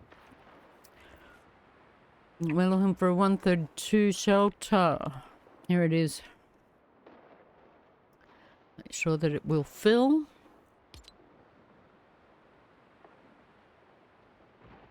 Sometimes it doesn't fill the lobby. And so I'll just back out and go back in. And then it usually fills it.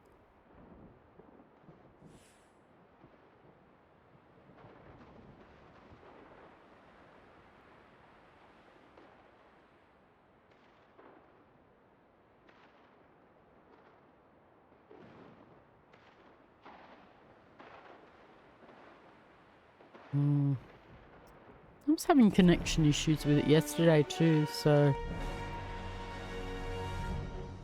No one in the lobby.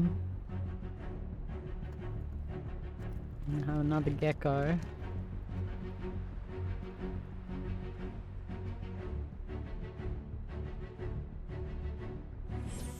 Hey, there we go. Now we're talking.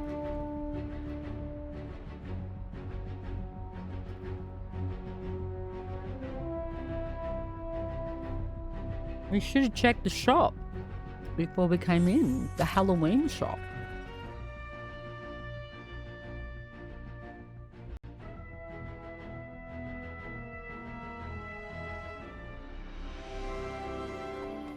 survivor shelter in this area has been destroyed. I've marked the last known location of the shelter on your map. Treasure chest. Travel to the shelter. Let's see how well my gun works on. Not very well.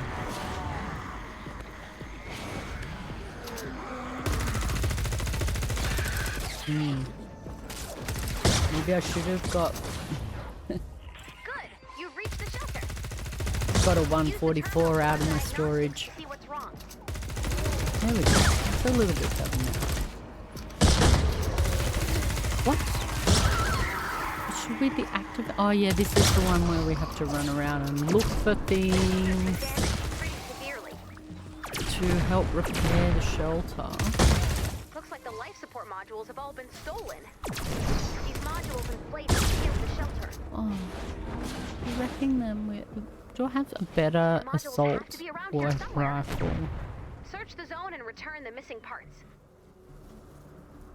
What's this? Explosive. Survivor shelters are built by a fleet of construction bots. No, it's not going to let me get away with something else.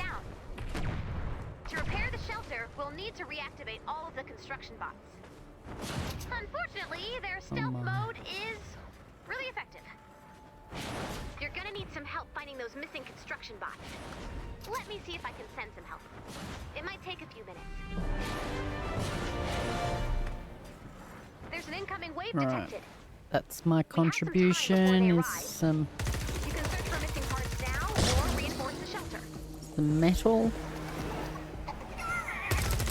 Hope other people have got better traps than I'm able to provide, so we'll just wait and see whether it's going to require trapping or not, because I don't really want to put traps up and line up strong enough.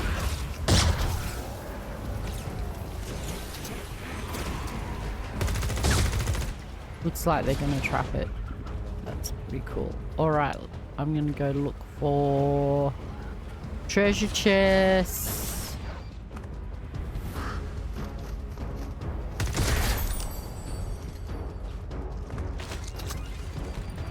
Maybe that gun was something I might be able to use. Treasure chest? What about in there?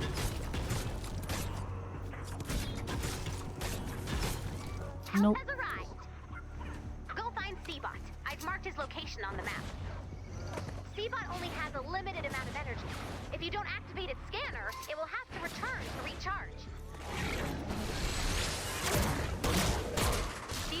I don't think it marks chests either, so you gotta go and discover them. Quiet, please. I am seeing. Man, that's so scary.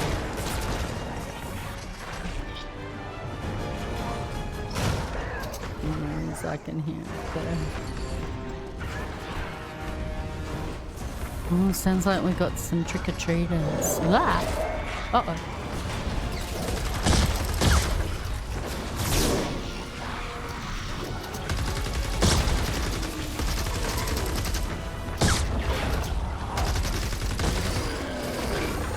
Okay. Oh my goodness! The construction bot has been reactivated. I'm stuck in here with a smasher. What am I gonna do? Oh, good, good. He fell down. Whoa! Very high level. It's a bit scary. Oh no! I was gonna try and knock the smasher out, but too late. I let him out instead. Okay.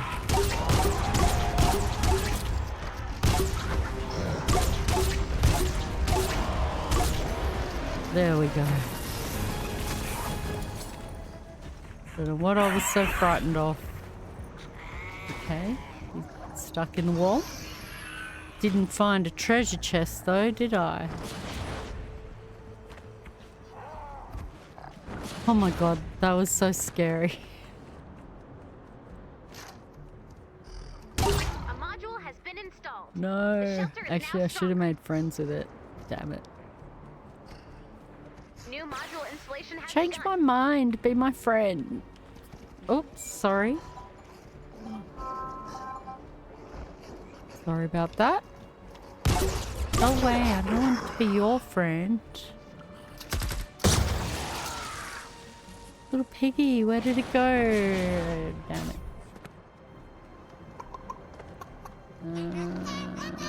I'm not having any luck with any chests. Ooh, but I have found part of the objective.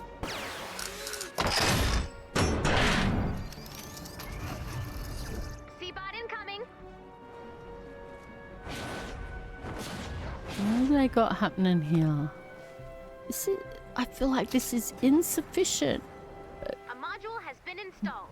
The shelter I feel is like now they'd strong. also know better than me. New module installation has begun. Oh wow, my kids are handing so much candy to the children. Seabot scan is ready to be activated. Defend Seabot while scanning.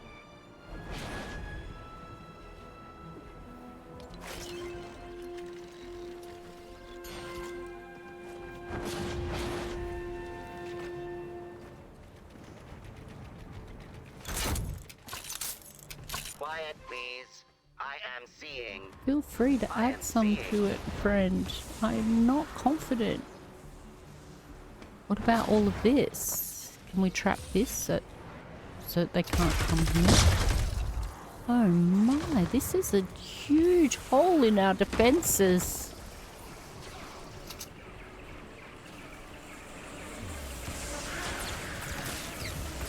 A module has been installed. The shelter is now stronger. New module installation has begun.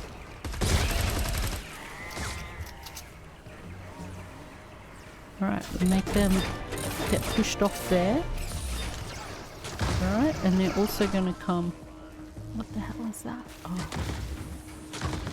They're also gonna come there, so we want.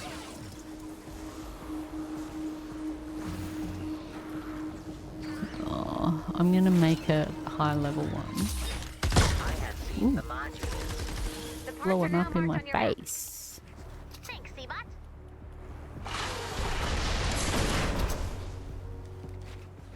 What the? Why did that happen?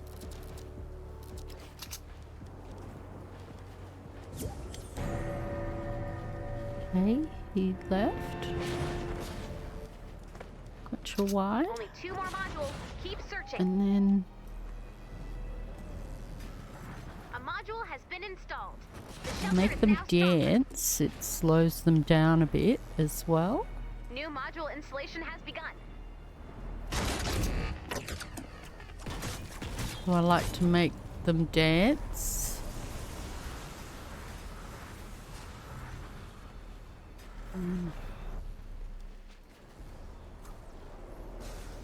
Installation of parts will pause while the shelter is under attack. Yeah, that's good. And something to encourage them to walk as far that way as possible.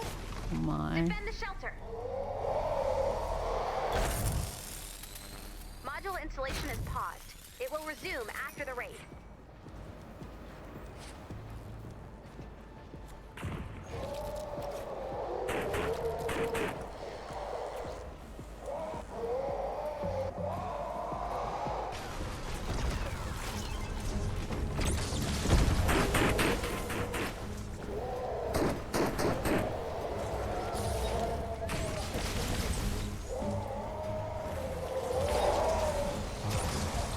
This is a little jump thing that I'm building, and that will knock them off to there.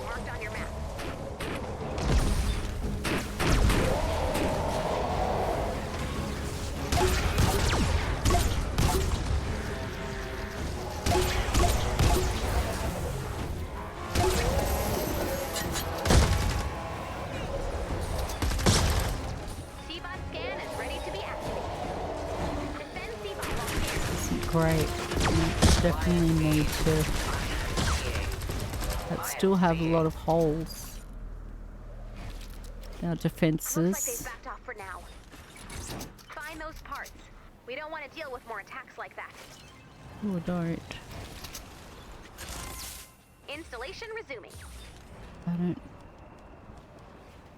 A module has been installed. The shelter is now stronger. New module installation has begun. Oh, looks like you made him mad. This next raid is gonna be tough.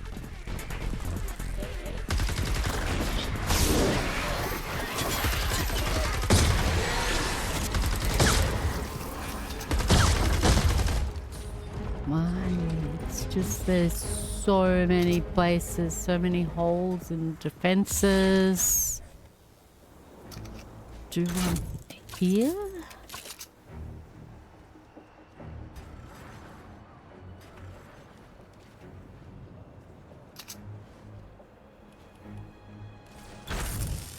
That. A module has been installed. The shelter is now stronger. New module installation has begun.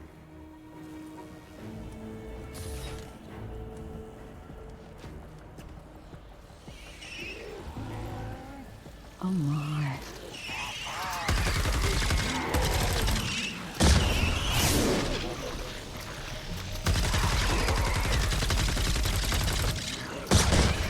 They're all exploding too, which isn't great.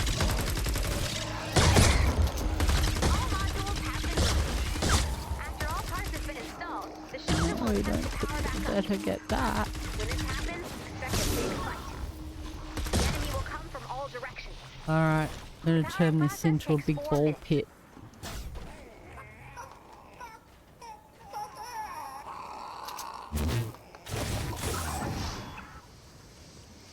A module has been installed.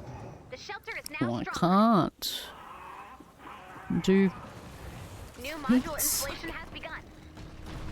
Looks like the Husk's plans have changed. They seem to know the final part is being installed. They must be preparing for a larger attack. Get ready. do something like that, and then Installation resuming. that. I don't know what's above.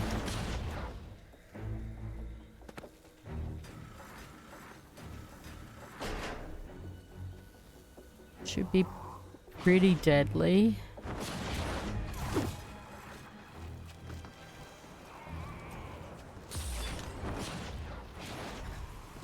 Maybe only make one. Wow, I'm really. Here they come. Defend the shelter.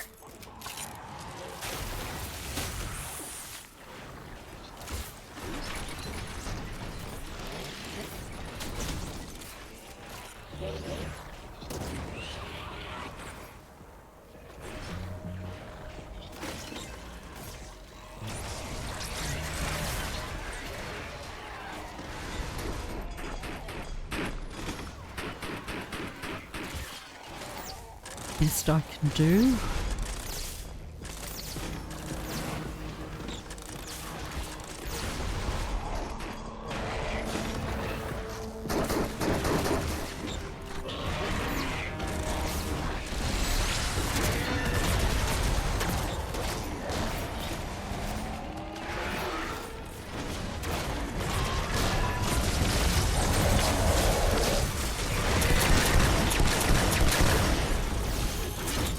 Oh, wrong thing.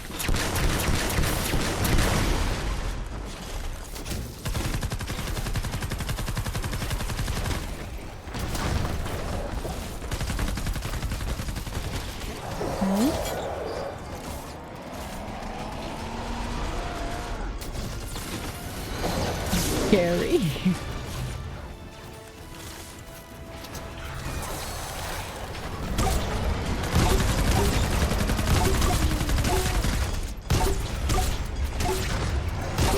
Actually have a weapon.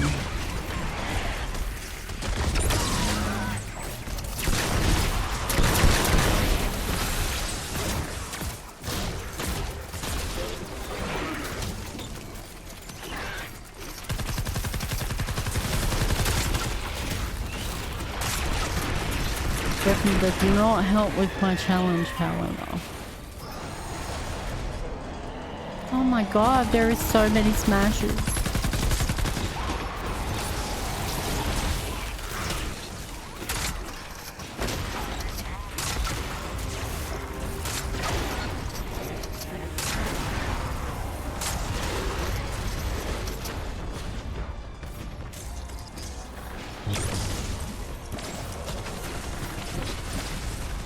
Put that back on.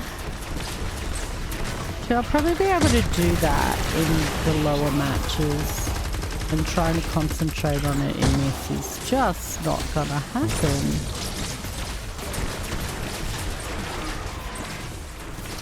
Whereas this seems more effective.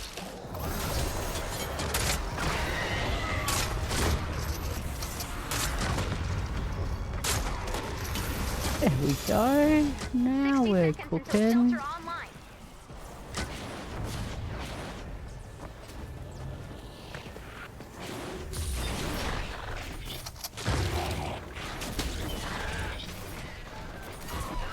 Okay, now we're over here.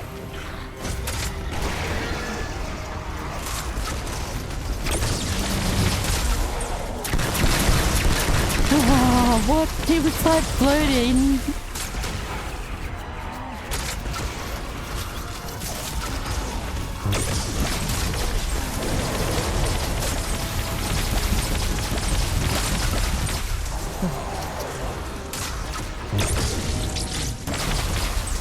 Oh, got no bullets left.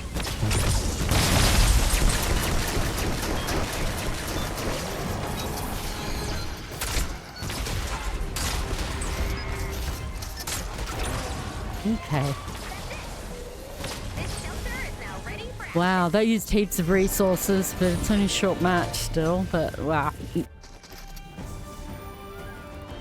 Anyone have traps to spare? Sorry. No, I do not.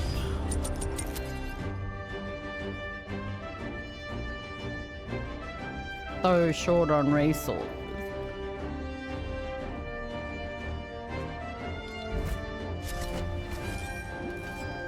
The V-Buck station, but it uses a lot of resources to mini bosses and stuff.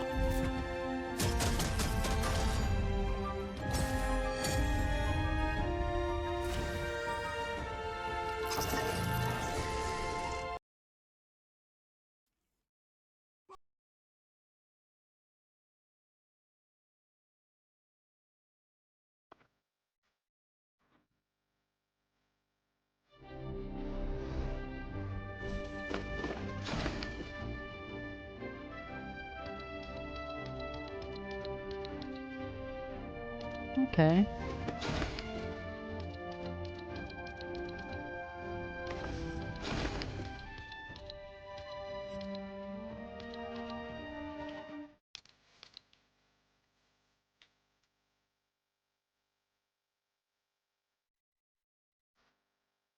I thought someone had found the chest for me.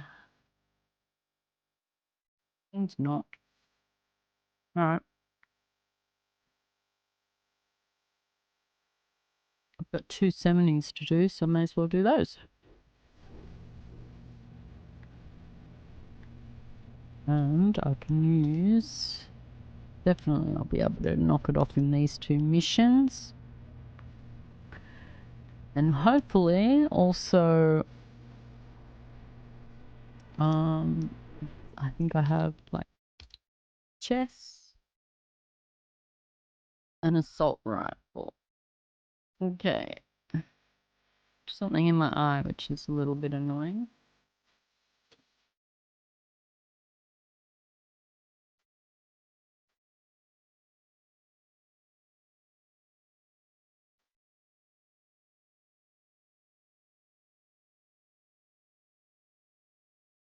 Okay, I think it's okay.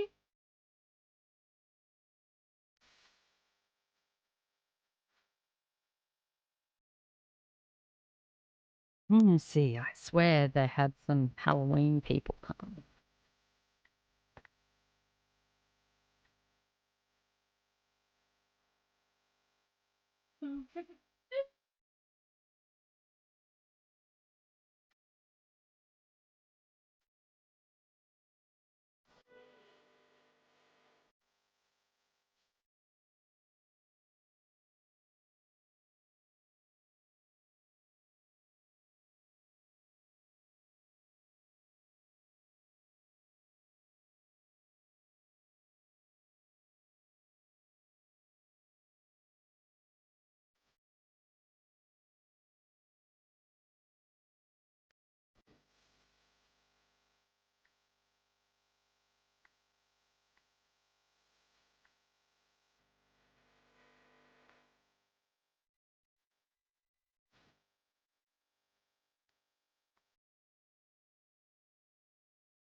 Okay.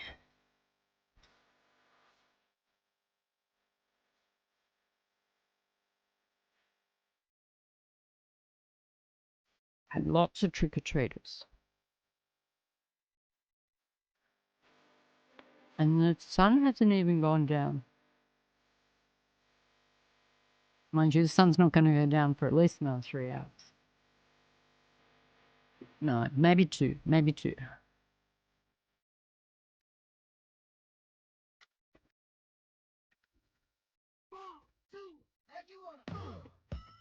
Okay.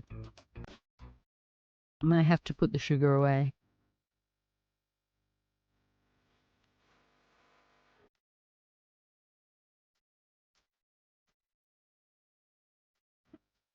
Out of reach.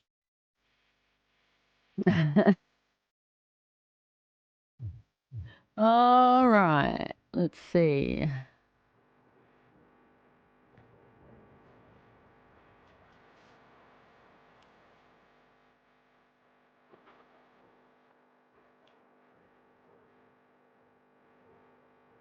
There's one. Right in there.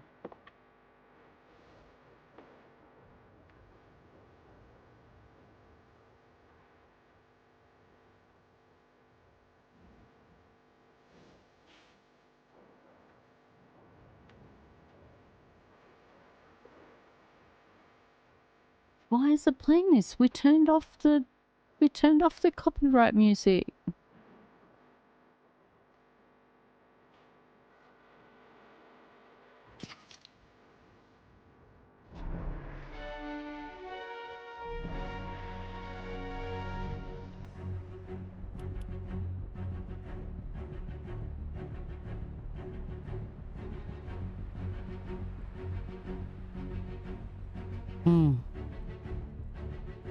Do you want other people to come in? There they are. Still a little bit high to want to try and do it alone because it would use a lot of your resources alone. I mean, I could do it. It's like half my character level, but it still would require a fair amount of resources to ensure that you don't lose. Well, that started an arms race. You know those rumors we've been hearing about an even more dangerous So I need storm? A corrosive storm that closes treasure in on you, eventually chests. swallowing you alive. Remember how I said that would never, ever, ever happen here? It's happening here. We need to retrieve the data as usual, but this time we need to watch the storm. Exposure to the storm will hurt you. A lot. You'll take damage when you're in the storm, so I need keep an some eye on your methodology to find a treasure chest. We need to retrieve the data before we're there he overwhelmed is. by the storm. So you'll want to move quickly. We only have 20 minutes. Keep an eye on the storm's movement on your map. Landing site spotted. Nice find. We've got a bonus in play. Any attacks from the storm's creatures could corrupt the data. You'll want to build defenses around the balloon's landing site.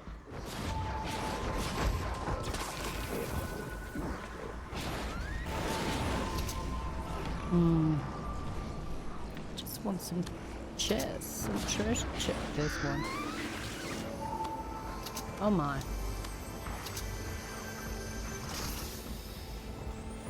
One.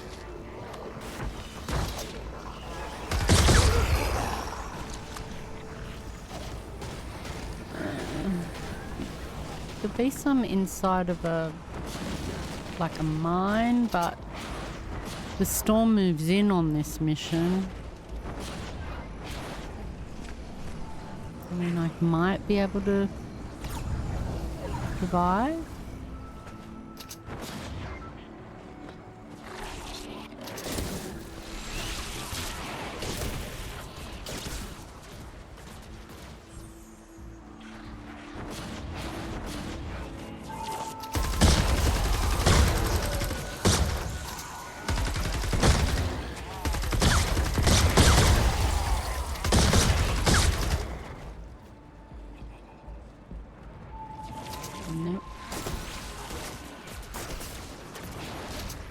I'm going up there. There could be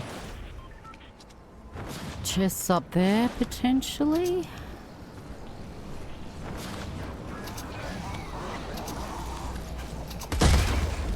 No luck. But did find this.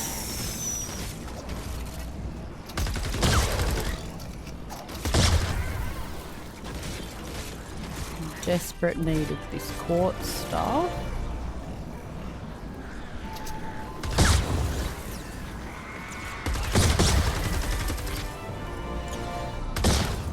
Doesn't look like there's any chests, which is a bit of a bummer. Oh, there it is. Super stash.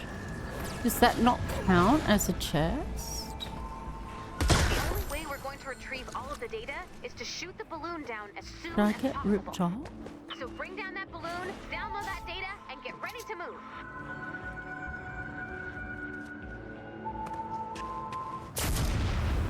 The balloon has landed.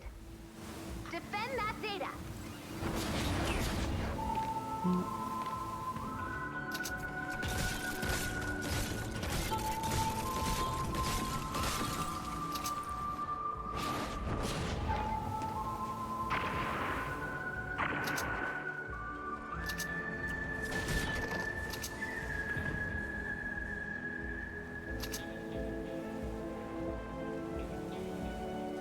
Doesn't look like there's any chests for me.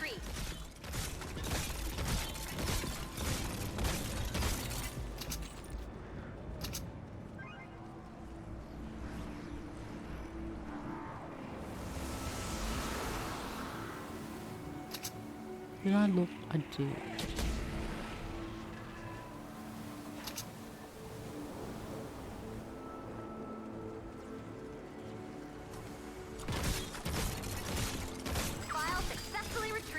Alright. Need to go participate in the mission.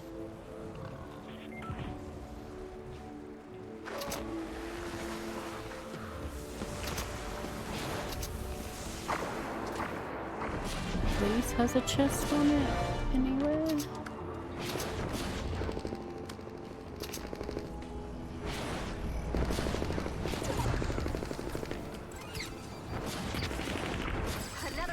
No.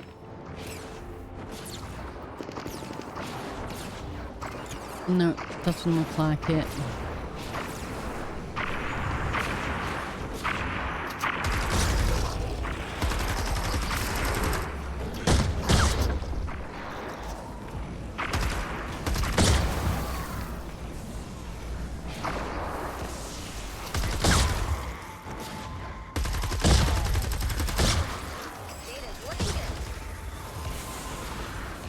One over here. Could it be? No. What about blowing so much? Whoa.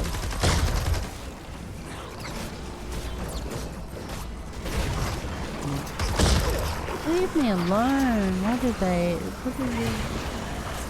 want?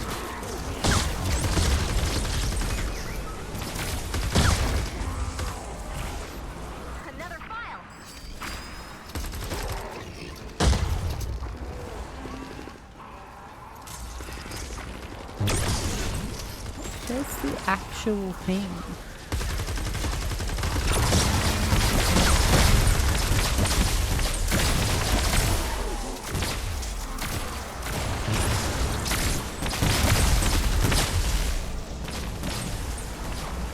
I built that with brick. I did not build that with brick.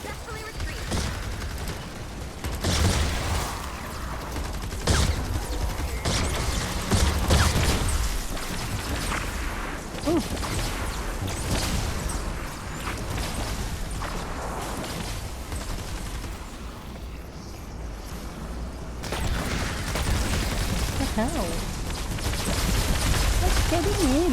This defense is not working.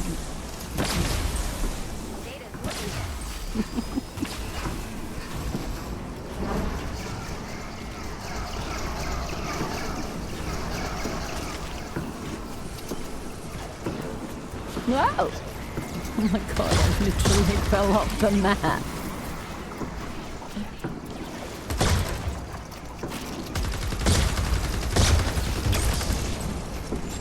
How did I survive that?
It's actually kind of, it's in a really weird spot, and so it's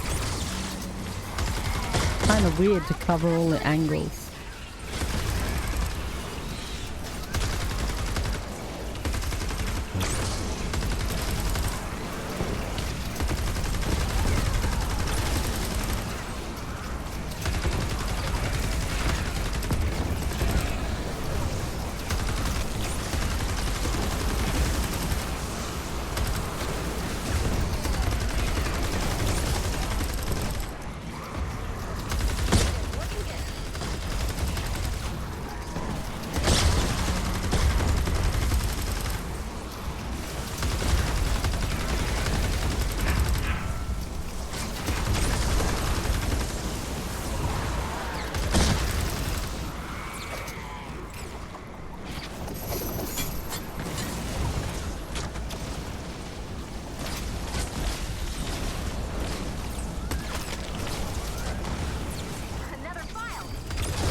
Sometimes there are chests in here. Oh.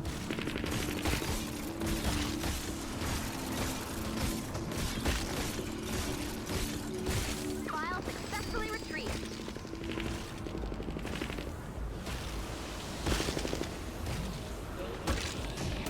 Unfortunately, that doesn't look like it's going to be the case. Okay.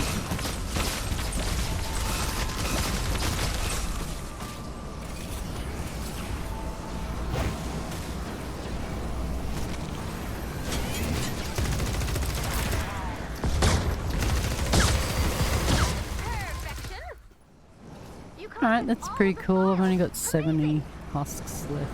Praiseworthy job, Commander. Yeah. Oh, this down here. Pull this The data you up. collected will help us locate survivors and weak points in the storm. Oh. Alright, level 70.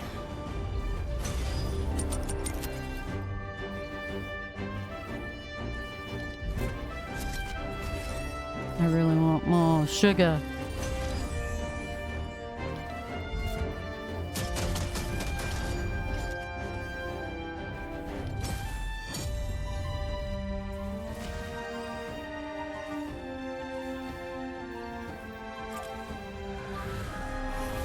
go. She changes into... That's the other style. I just want 2 pretty girl styles for her. That's all.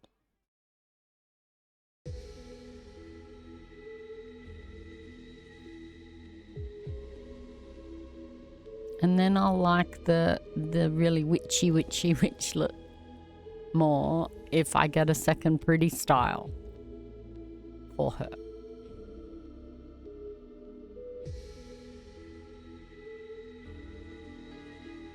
Okay. Sometimes it hangs.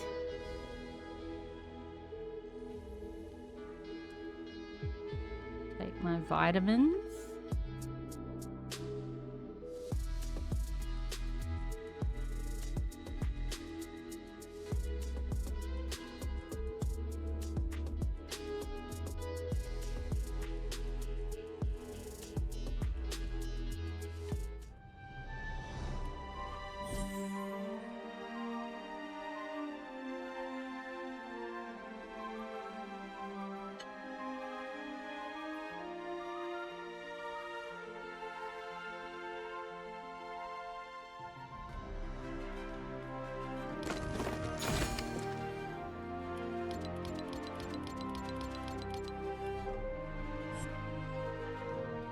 Okay, so I've already knocked off one of my dailies that I have to do.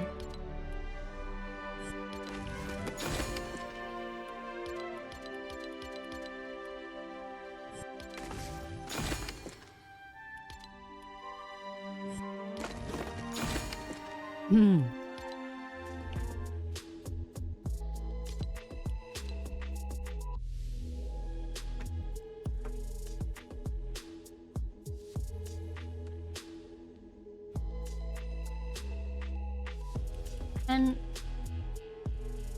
it's interesting how that it didn't include the super stash as treasure chest. Now I know.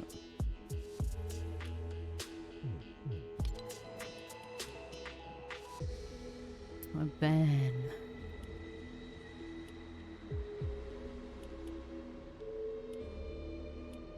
This one here. This has gotta let me get treasure chests.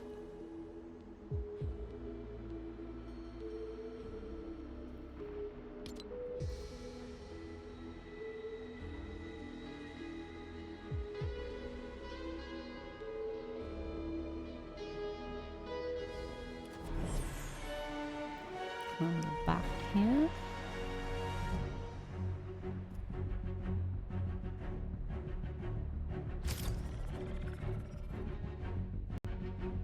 You're all set up for the theme. You can't see much of it now. Oh, you can see. Lars is standing by to gather storm intel, Commander. Let's launch that van. Fill her up if you'd be so kind. I need to get back up in The those clouds. spiders. We're headed your way. Make sure to collect any blue glow you see. You go. Okay. Whatever you say, ma'am.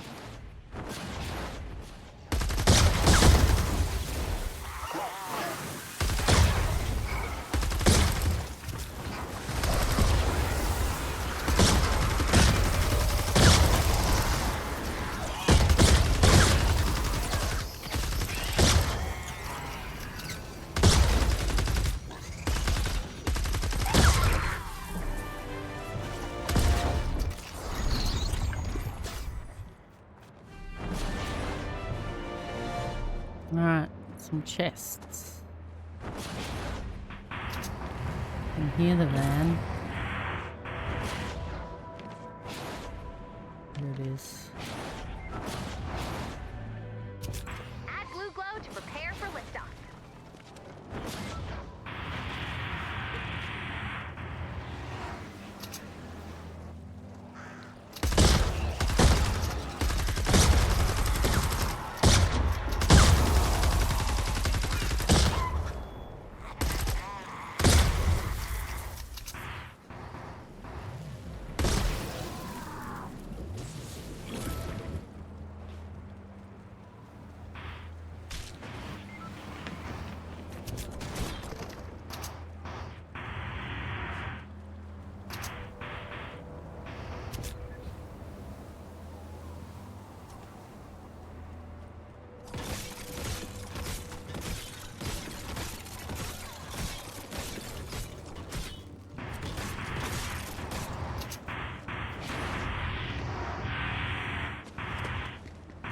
Come on, these are the weirdest mines. I haven't seen these ones really before.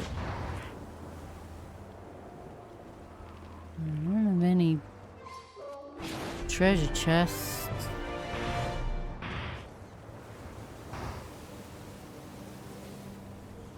I swear I can hear them.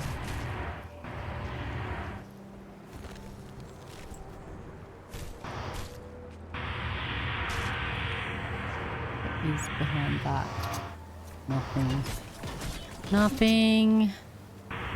Wishful thinking, that's what's behind there. Wait.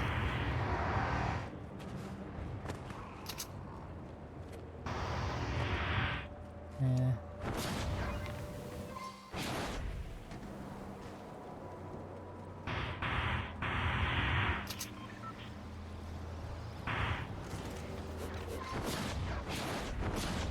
Oops.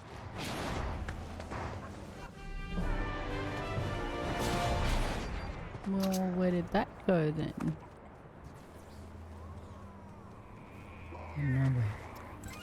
Oh my gosh. Alright, fine. Let's see if there's any chests up here. 3 out of 5. This is some bullshit. The great thing about streaming is I'm going to be able to document this. Is what's going on with the dailies and how it doesn't let you complete them. It makes you play extra games. This isn't even going to be a chest. It's going to be a safe or something. There's nothing here. There. Okay, got a chest. We've got a bonus in play.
This one.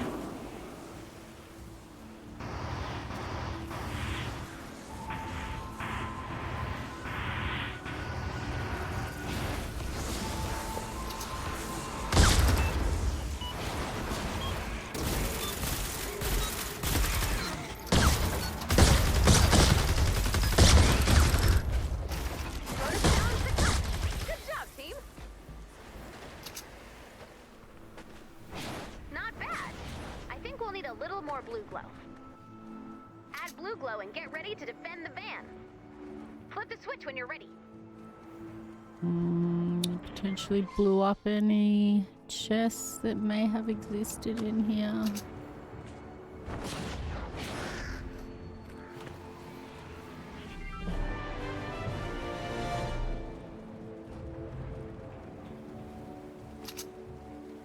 I feel like I keep going down the same ones.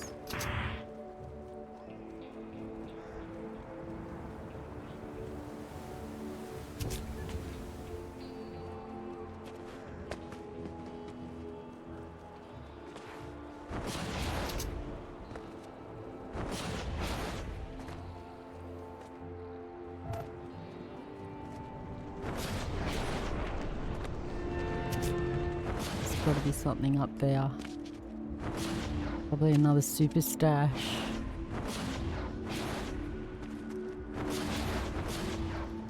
Ah! No? Doesn't let me climb on that? Okay, fine, whatever.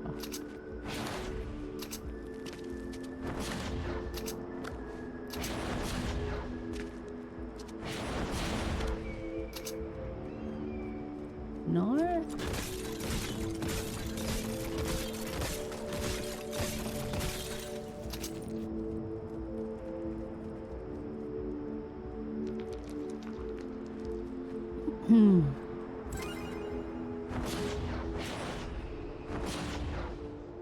If they want to start it, they can start it.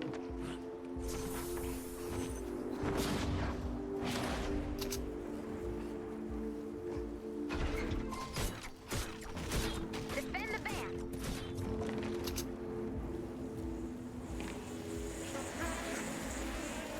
We've got a bonus in play.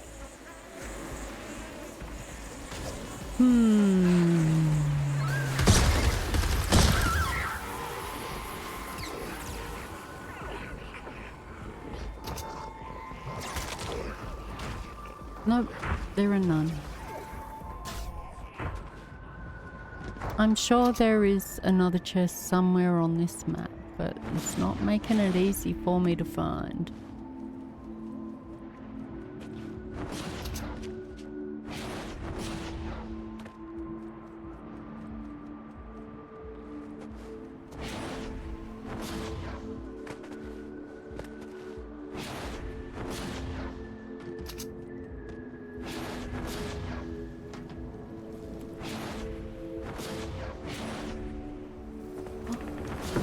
Look at that. Maybe I jumped over it before. Potentially? So confused between this map and the last game.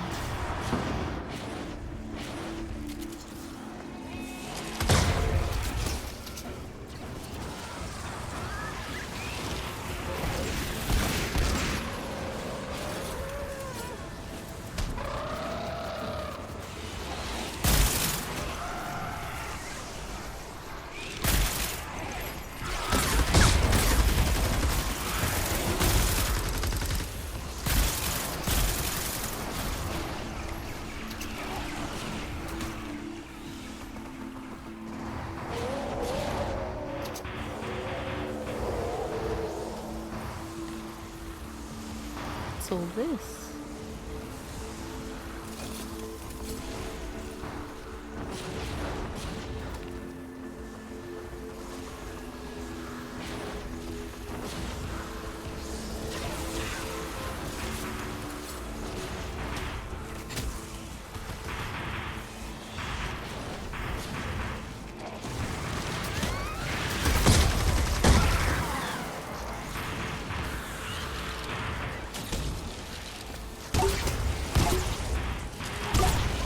Do a bit of target practice, preparation for when I do play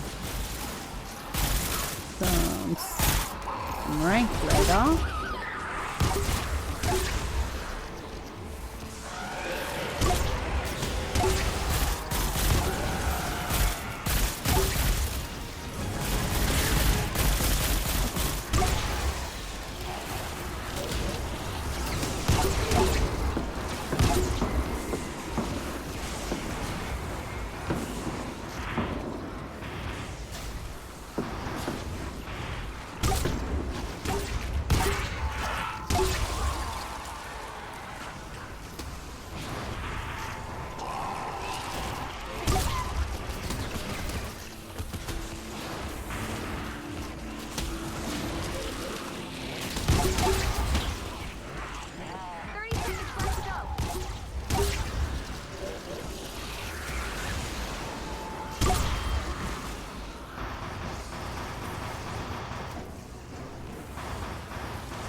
Well, that was that. Have a look at the shop.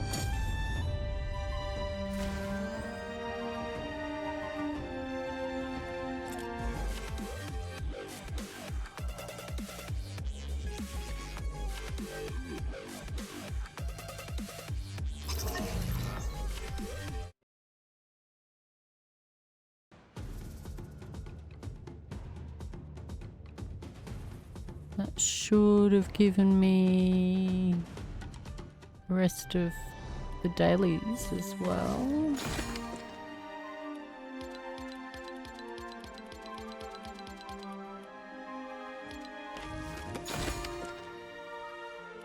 Yeah, one daily.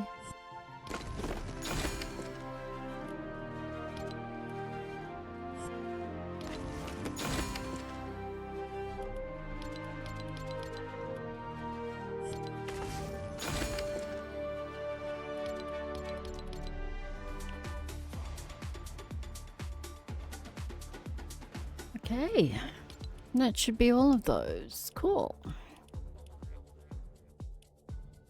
If there's no daily V-Buck challenges tomorrow, then I don't have to play. It's been a little while since I've been able to take a break. Because I had like stacks of dailies as well in my little daily thing. Okay. Let's switch over so we can have a look at the shop. I might come back and play this later. Okay, Rave Mellow. Is he new? Is he new? It's a remix too.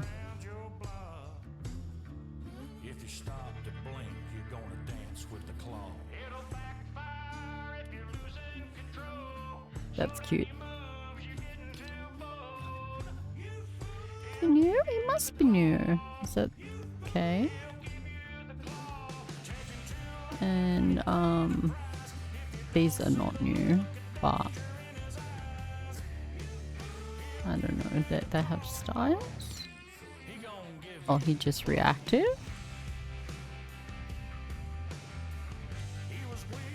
Okay. These are like OG marshmallow skins. Don't know what, can't hear it.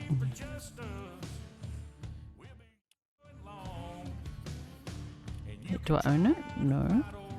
I'm gonna have to come back in and find out what that sounds like. Look at him with the little wings poking over his shoulders. I don't know if everyone's seen Leatherface. I'm pretty sure we've looked at Billy in the past. Billy's back bling. Billy. This Leatherface, which is a bit of a questionable one to have. Even though the story is fiction, apparently the character is kind of based on one or two particular serial killers, so it's not like he's a totally fictional character, which is a little bit odd that Fortnite would include him, but you know, I don't know about this guy, what he's from. I don't know any of these. I'm not a big horror person. These are amazing. Amazingly scary. Amazingly gruesome. Who are these guys? Oh, Venom. And Eddie Brock. Which I haven't even watched these Venom movies. Oh my, Rosa. Again. I'm pretty sure has she only got one style? Yeah. One style. And she's 1500. And her googly eyes don't stand out as much in this one. So like it's a good one. A good Ramirez skin to get, I guess. I think it's Ramirez. Maybe it's not. It is, I swear. Way down Island Road lived a myth. She's cool though. Yellow from head to toe. Feared by evil, feared by all. Meet the banana. These are nice. Sparkle skull.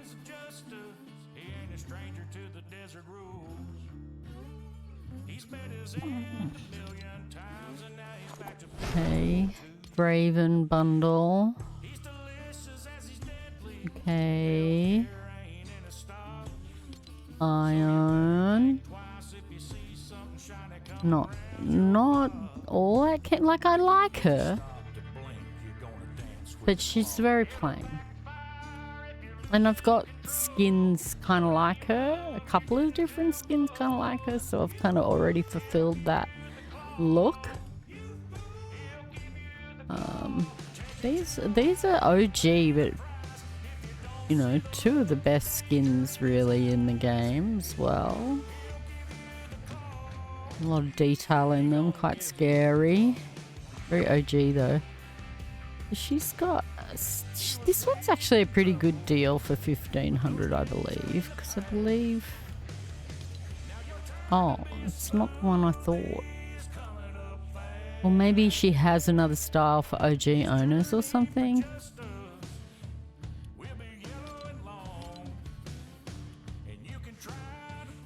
Caster. Oh, and Delirium is an outfit. Okay, yeah. Stranger Things stuff.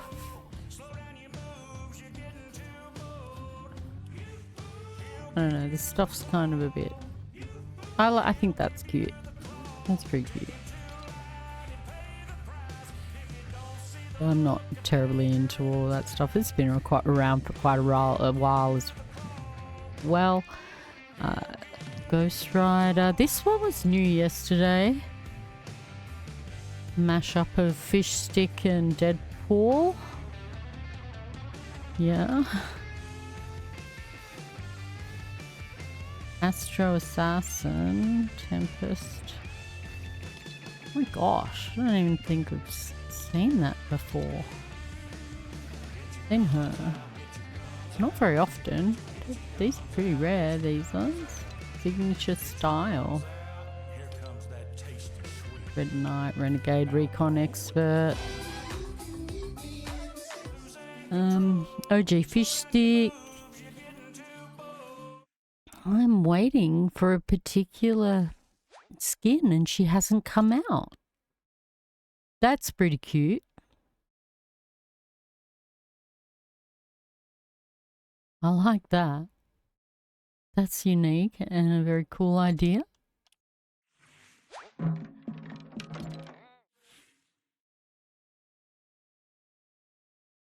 Okay. Excellent. Cars. The skull pack. That's it. So they haven't released this girl that they were going to release. Managed to get all the prizes for the Fortnite mares. So I really don't have anything else in it that I need to do other than trying to get my ranked up. Like I've said, my goal is to reach Diamond this season.